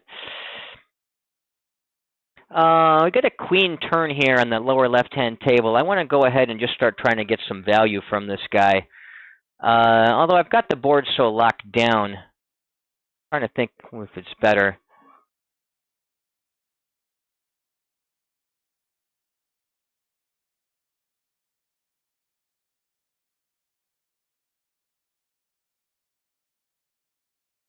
Do a slight overbet here to juice that pot up. Go about 170 into 160. Set him up for a slight overbet river jam in case he's got something he can't get away from. Well, now any king X or any heart is coming along. I suppose he could have Jack Queen or Jack Ace to really have me set up. But we're not going to be looking for monsters under the bed. We're looking for value. That's what I'm here for, especially against a guy that's limp calling me.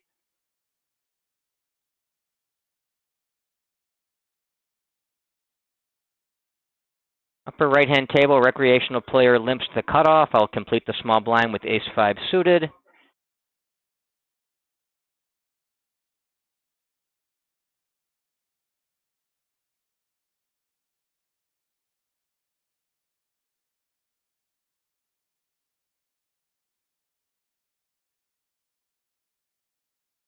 Just check fold multi-way on that flop in the upper right-hand table with no piece.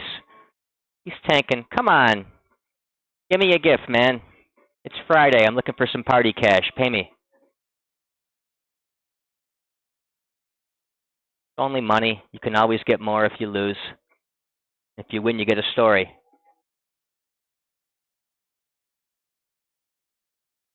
There we go. That's what I'm here for. I want to see what he called me with.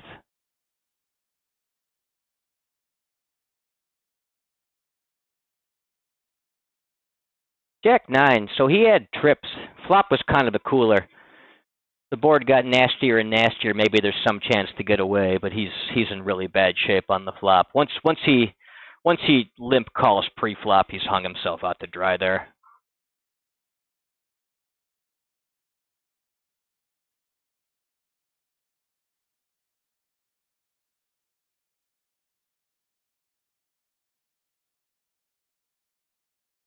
Lower right-hand table, going to open ace-6 from the button using the 44% range.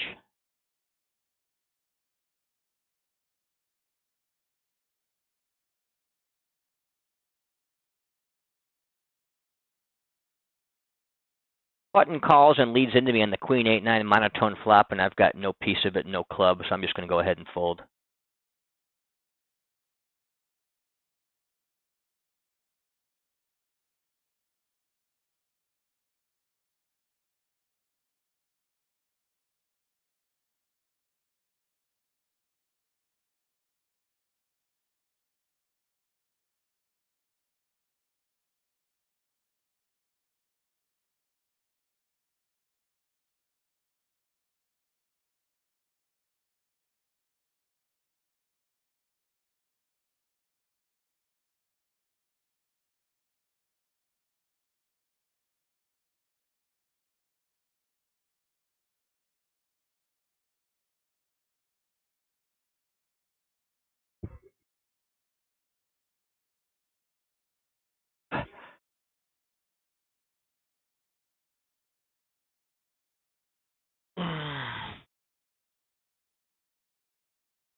Getting min raise from the weak player in middle position. I've got ace-8 offsuit. Can go ahead and call that min raise with all kinds of offsuit aces like ace-8, pretty much all of them. I will call, defend for a call there and check to him on the flop. He checks back. We get a queen 9 flop that he checks back. Jack on the turn. I'm just going to go ahead and start probing at that turn small and try to take the pot away. Upper right-hand table, I open ace-king under the gun using an 18% range. Lower right-hand table, got a 3x open from the cutoff. I'm going to go ahead and pop him up from my big blind with ace-king as well. 3-betting about 10% in that spot.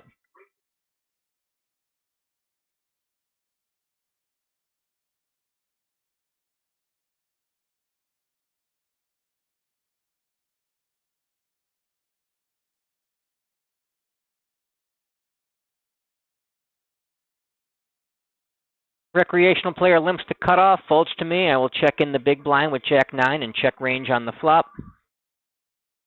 Having a hard time getting more tables. We've only got 2 recs left on these 2 tables. The other one doesn't seem to have any, and I can't get up a 4th. So it may be time to shut down soon, but not quite yet. Upper right-hand table, the flop checks through on the queen 9-4 two-tone board. Turn is the offsuit 7. I'm going to go ahead and min bet with my second pair. And probably even get a mergey value bet in a lot of rivers. The ace of diamonds, I think I'll just check back. I'm obviously not folding out flushes or queens. Probably not getting enough value from weaker pairs to justify a merge here, so I'm just going to go ahead and check and hope he lets me show down. You know, I had him with that 7. My plan to get some value on a lot of blank rivers would have been good. I probably would have got paid on a blank. And then he doesn't even go ahead and value bet when he makes 2 pair aces up. So he's, you know, I think I'd probably get away from my hand if he does. But it just shows these guys, they aren't even giving you a chance to make mistakes or get some value, you know. Lower left-hand table, open 10s from the cutoff using the 21% range. And this table looks promising with the guy on 55 blinds popping $25 opens up to 50.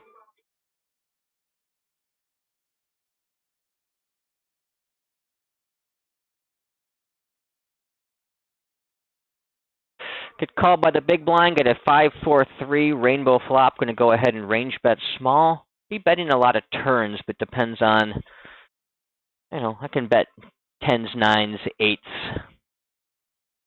5s, 4s, 3s, I can probably bet as well, although I'll check those to some extent. Lower right-hand table, going to open ace-8 offsuit from the button using a 44% range. He check raises me. I don't know. Let's see. He was not a half pot size. Let's see here. With the pot out there after my bet in the call, it's,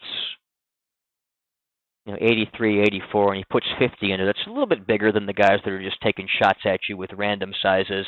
On a board like that's coordinated enough where I just don't think he's going to be doing it for that size with 1 pair of hands. It's going to be a lot of strong hands, and it's going to be a lot of draws or combo draws.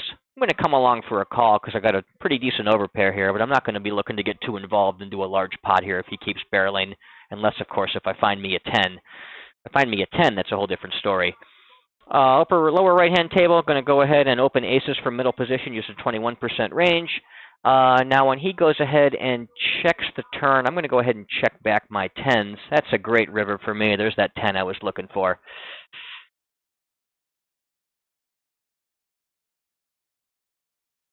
Still lose to ace, deuce, and 6-7, but I did just outrun all the sets in 2 pairs that he might have flopped. Now, he bets 132. I think I want to put in a raise here.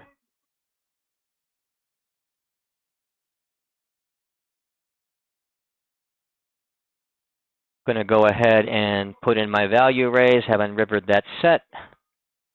Let's see here. I get my aces faces a call-in position, a small blind call, and then the big blind squeezes to 170. I really can't 4-bet small with anything here. I don't want to trap aces with 2 other guys that can get in that pot and play 4-way handed. So I'm just going to go ahead and ship them all in. My 4-bet size in this situation is going to be all in. Probably not calling too much. I'll jam in queens plus ace king in this spot. I think that's pretty legit.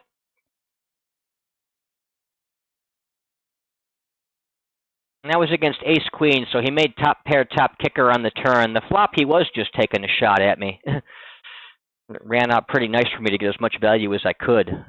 All that clean living I've been doing, it comes back to benefit me at the tables with some of these pure runouts. Lower right-hand table, I open king 9 suited from under the gun, using an 18% range.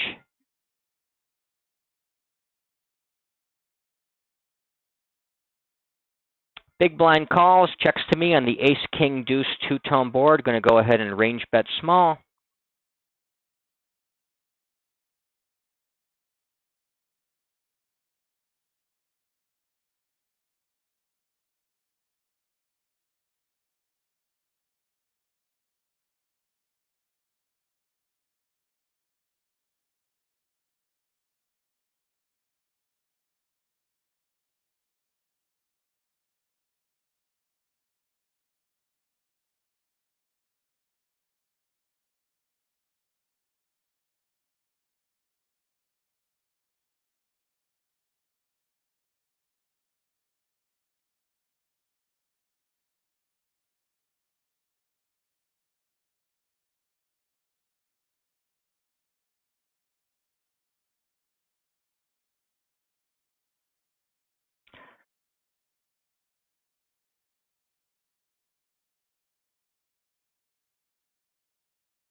Blind on blind, upper left-hand table, get a 3x open. 8s are kind of on the cusp, but I think I'd rather call them than 3-bet them. So I will continue for a call.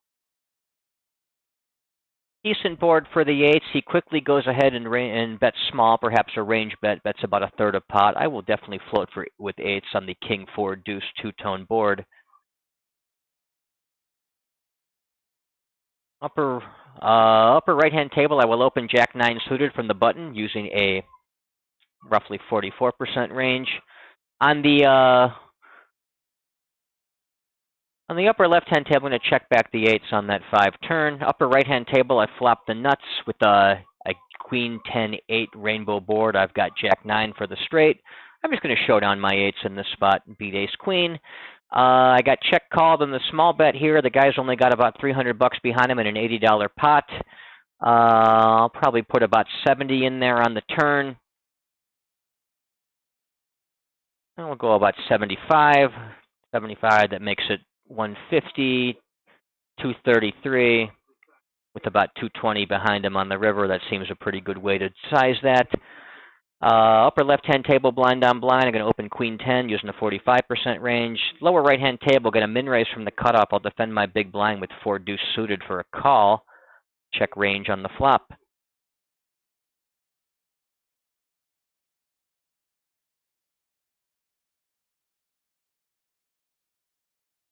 He bets about a quarter pot. I've got a weak bottom pair. I'm going to go ahead and call once. Not looking to get too involved for too much aggression or too large a pot. Turn is the ace of spades, putting the four flush out there. Seems like a good spot to turn my hand into a bluff if the turn checks through, rather.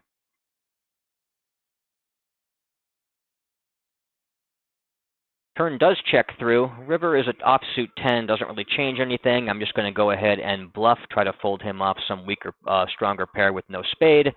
My continues on the flop are either spade hands or hands with have a pair, which means a pair of deuces, no spade is going to be my weakest hand on the river. I don't have any unpaired hands with no spade, so I think that's a mandatory bluff there just based on where I'm at in my range. Lower right-hand table, going to open king-9 suited blind on blind using the 45% range. I get 3-bet by this guy. Seems like a reg-type player. He played that weak spade on the 4 flush pretty well by checking back and then just bluff catching the turn river without thinking about it too much. He's probably a reg. He's 3-betting me blind on blind, a pretty loose formation. I'm going to continue pretty loose with hands like king-9 suited. We're going to go ahead and take a flop. Get a king-jack 3 board. I think I probably want to play this in the check call line as opposed to check raising. It's not that vulnerable to overcards, and it's also not that strong against better kings. He checks back the flop, and now I make 2 pairs on a king-jack 9 two-tone. I'm going to go ahead and lead the turn.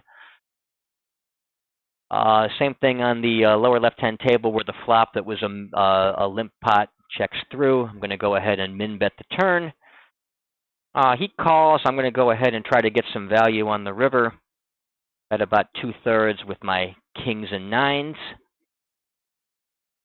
I'll probably get called by a weak king, pocket queens, some jack X type hands.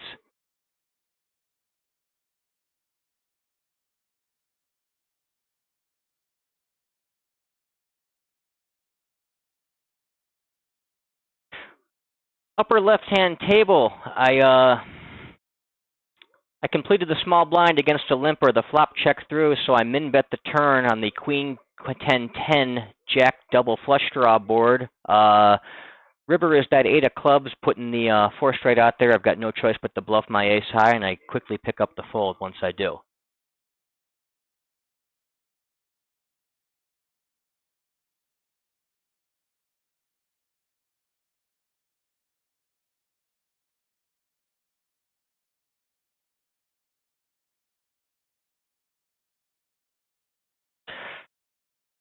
Upper left-hand table, I'm going to open 10-9 suited from the cutoff using a roughly 28% range.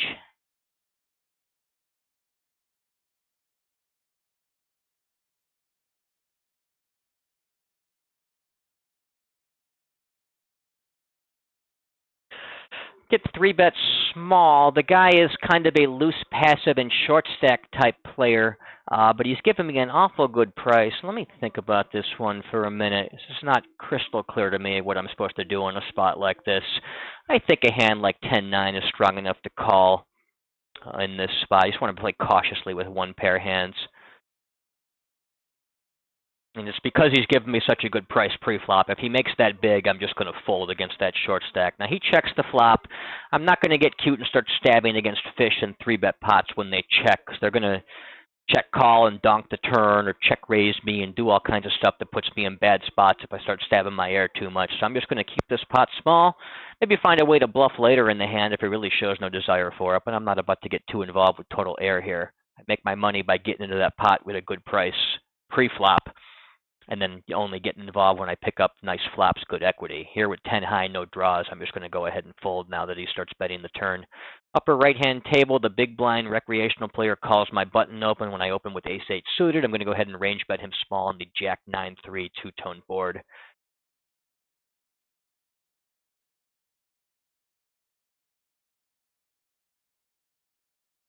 Lower right-hand table, got a 3x open from what's effectively middle position. I got 10-7 suited, probably just outside a standard call. I'll go ahead and fold that. Same thing with king-8 against the 3x open from the button, just outside a standard defense range. Now in the lower left-hand table against the rec, I'm going to open jack-5 suited blind on blind. Lower right-hand table, I'm going to open king-10 offsuit. In both cases, I'm opening about 45%. I'm going to check range on the lower left-hand table on the 8-4-3 two-tone board. I do have Jack-5 of hearts for a flush draw.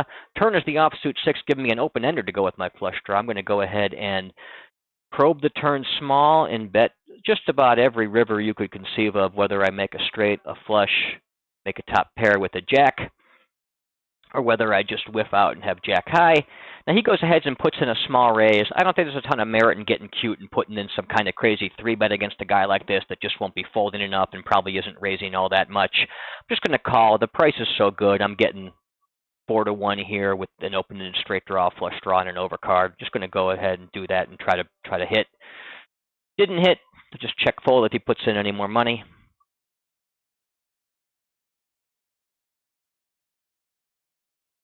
Now he goes and bets about 75% on the river, and I can just go ahead and fold my jack high.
Get a 2.5x open from the button on the lower left-hand table. 6-5 offsuit, a little bit weaker than I want to be defending, so just go ahead and fold that. Fairly close, but I think it's a standard fold.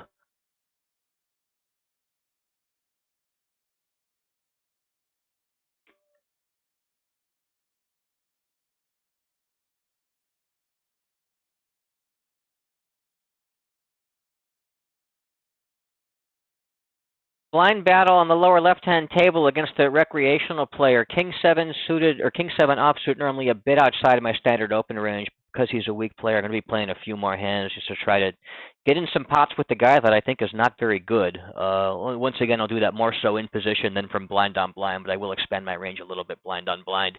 I'll check range to him on the 10-3 deuce rainbow, and I'm just going to actually fold king high without any backdoors to that. But I do like going after him pre-flop with a few extra hands because he's going to catch himself into bad spots that I can navigate better than he can post-flop, and I want to be in the pot to pick those up and stack him before he quits or before he gives his money to somebody else. He has managed to keep his money for 100-plus hands at this table, which is a testament to some of these guys. Some of these guys can't wait to light it on fire, and this guy doesn't seem like he's necessarily all that much better than the kind of guys that do that. But thus far, he's been alive, but that can all change in a heartbeat, and I don't want to be passing up opportunities to take some money off this guy before somebody else comes up a stack that I have my eye on.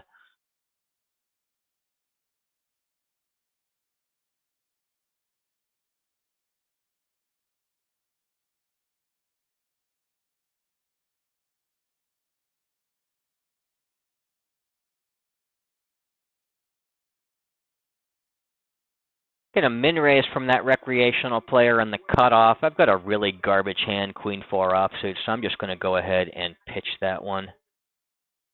I get a 3x open from the cutoff in the upper left-hand table. I'm going to go ahead and 3-bet out of my big blind with ace-queen suited.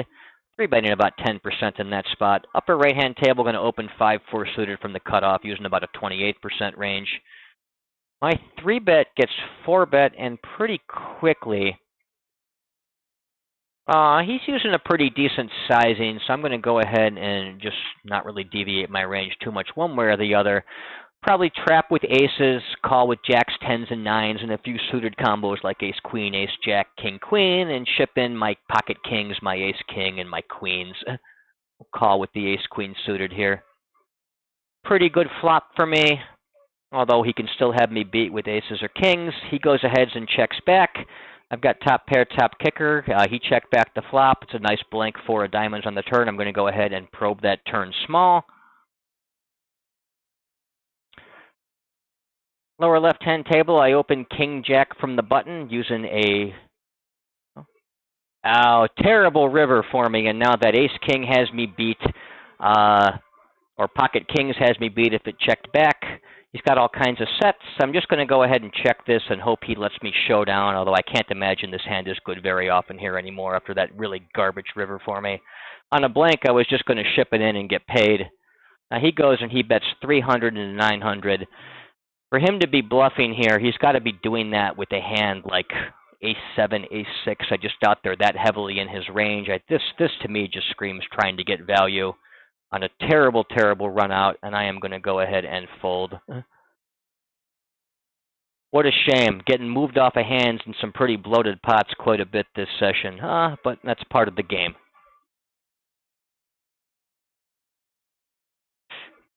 Fish goes ahead and leads the river for a small size. I can go ahead and bluff raise in that particular card against this guy.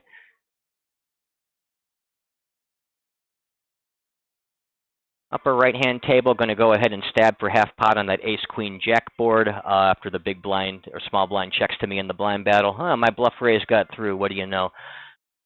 Upper left-hand table, I open king-8 blind on blind and check range on the 10-4 deuce two-tone board. He checks back. I'm going to start stabbing at that turn small now, try to pick up that pot before he can hit something that he can call down with.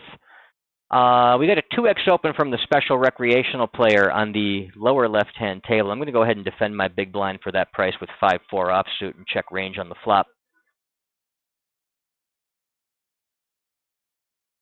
And he goes ahead and bets half pot. I'm just actually going to fold my pair here on that coordinated board with no backdoors.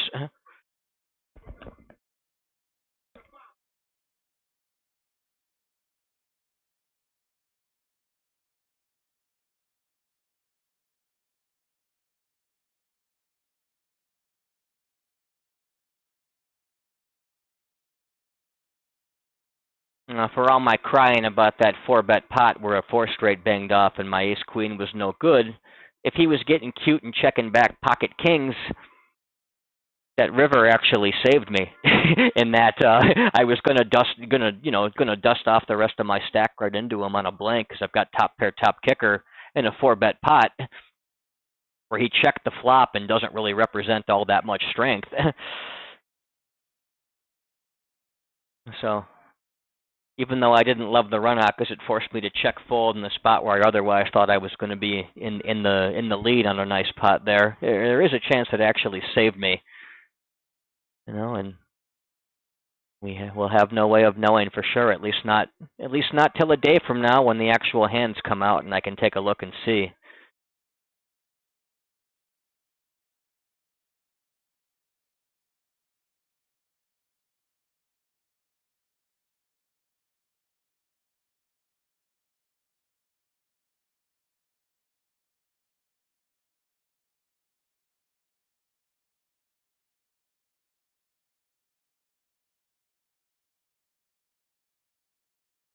Get a min raise from the cutoff. The recreational player calls the big blind. I'm going to go ahead and call my or the recreational player calls from the button rather. I'm going to go ahead and call from my big blind, closing the action with king 10 offsuit, check range on the flop.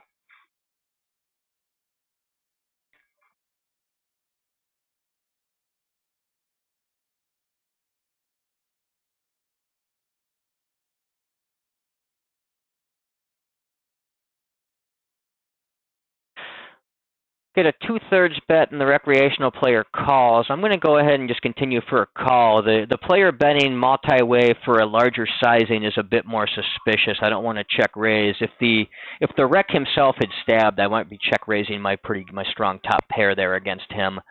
But against this player doing that multi-way, I'm a little bit more concerned that some strong hands are out there. Now he checks the turn on the board pairing 6, and it checks through. It's pretty nice. I'm going to go ahead and actually, well, I feel like leading the river here small is going to be so transparent. It's going to give one of these guys some reason to try to bluff raise me. I don't know that that's that big a concern. I like using the small bet multi-way even on the river. I think I can get called by all kinds of nonsense. Although then again, this dude might bluff. It's close. I'm going to go ahead and bet it. I'm not that worried about this guy bluff raising me here in that spot. And I could also actually be super strong with like quad 6s, pocket 3s. There we go. And the reg folds out. The rec quickly calls me, and I get a little bit of value. It's usually hard to be too wrong to start trying to get thin value on the river. Not that that was really all that thin. And he snapped with pocket 9s. He probably would have checked back pocket 9s.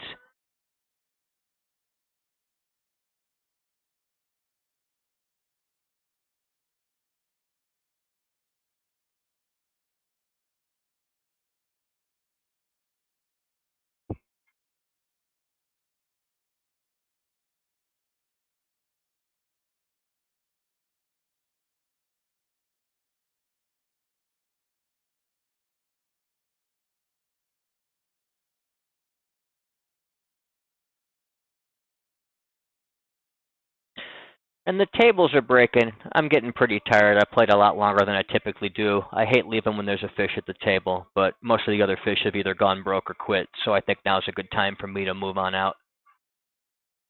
Upper left-hand table, going to open 10-9 suited from the cutoff using a 28% range.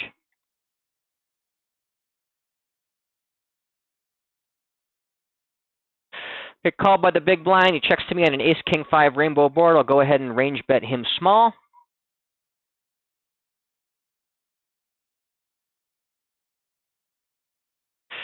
He calls. Turn is the 8 of diamonds.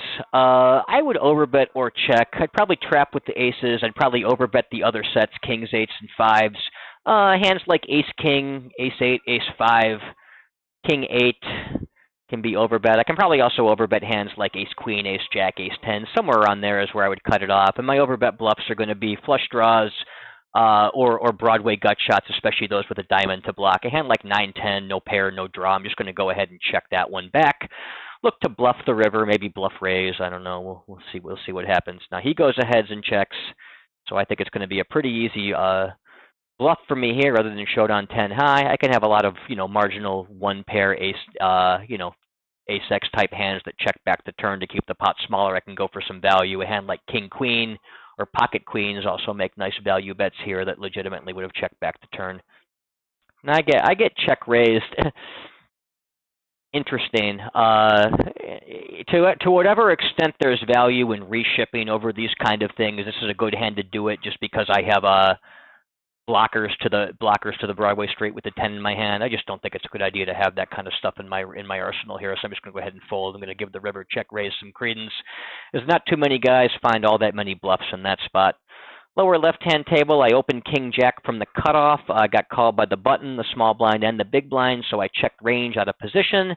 Hit a queen 10-10 two-tone board. It checks through. Turn is a 9, giving me the straight, the nut non-full house. Going to go ahead and bet small because we're multi-way. Looking to bet the river again as well, assuming we just get called and not raised at some point here.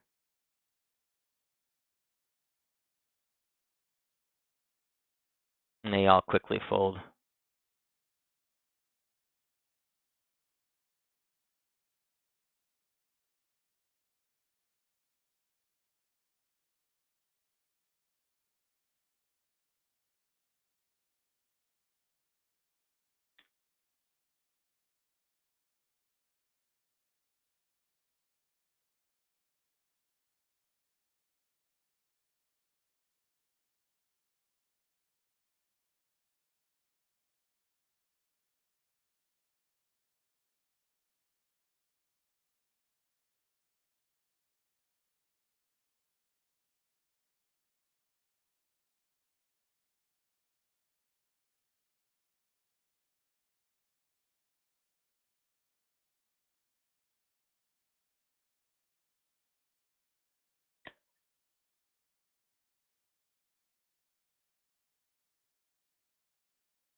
Last hand of the session, Jack 4 offsuit under the gun. We're, of course, just going to go ahead and fold that. So I'll be wrapping up for a while. Until next time, this is Charlie Murphy. Thank you for watching. I hope you enjoyed the video. I sure had a nice time making it, and we'll see you all very, very soon. Bye-bye.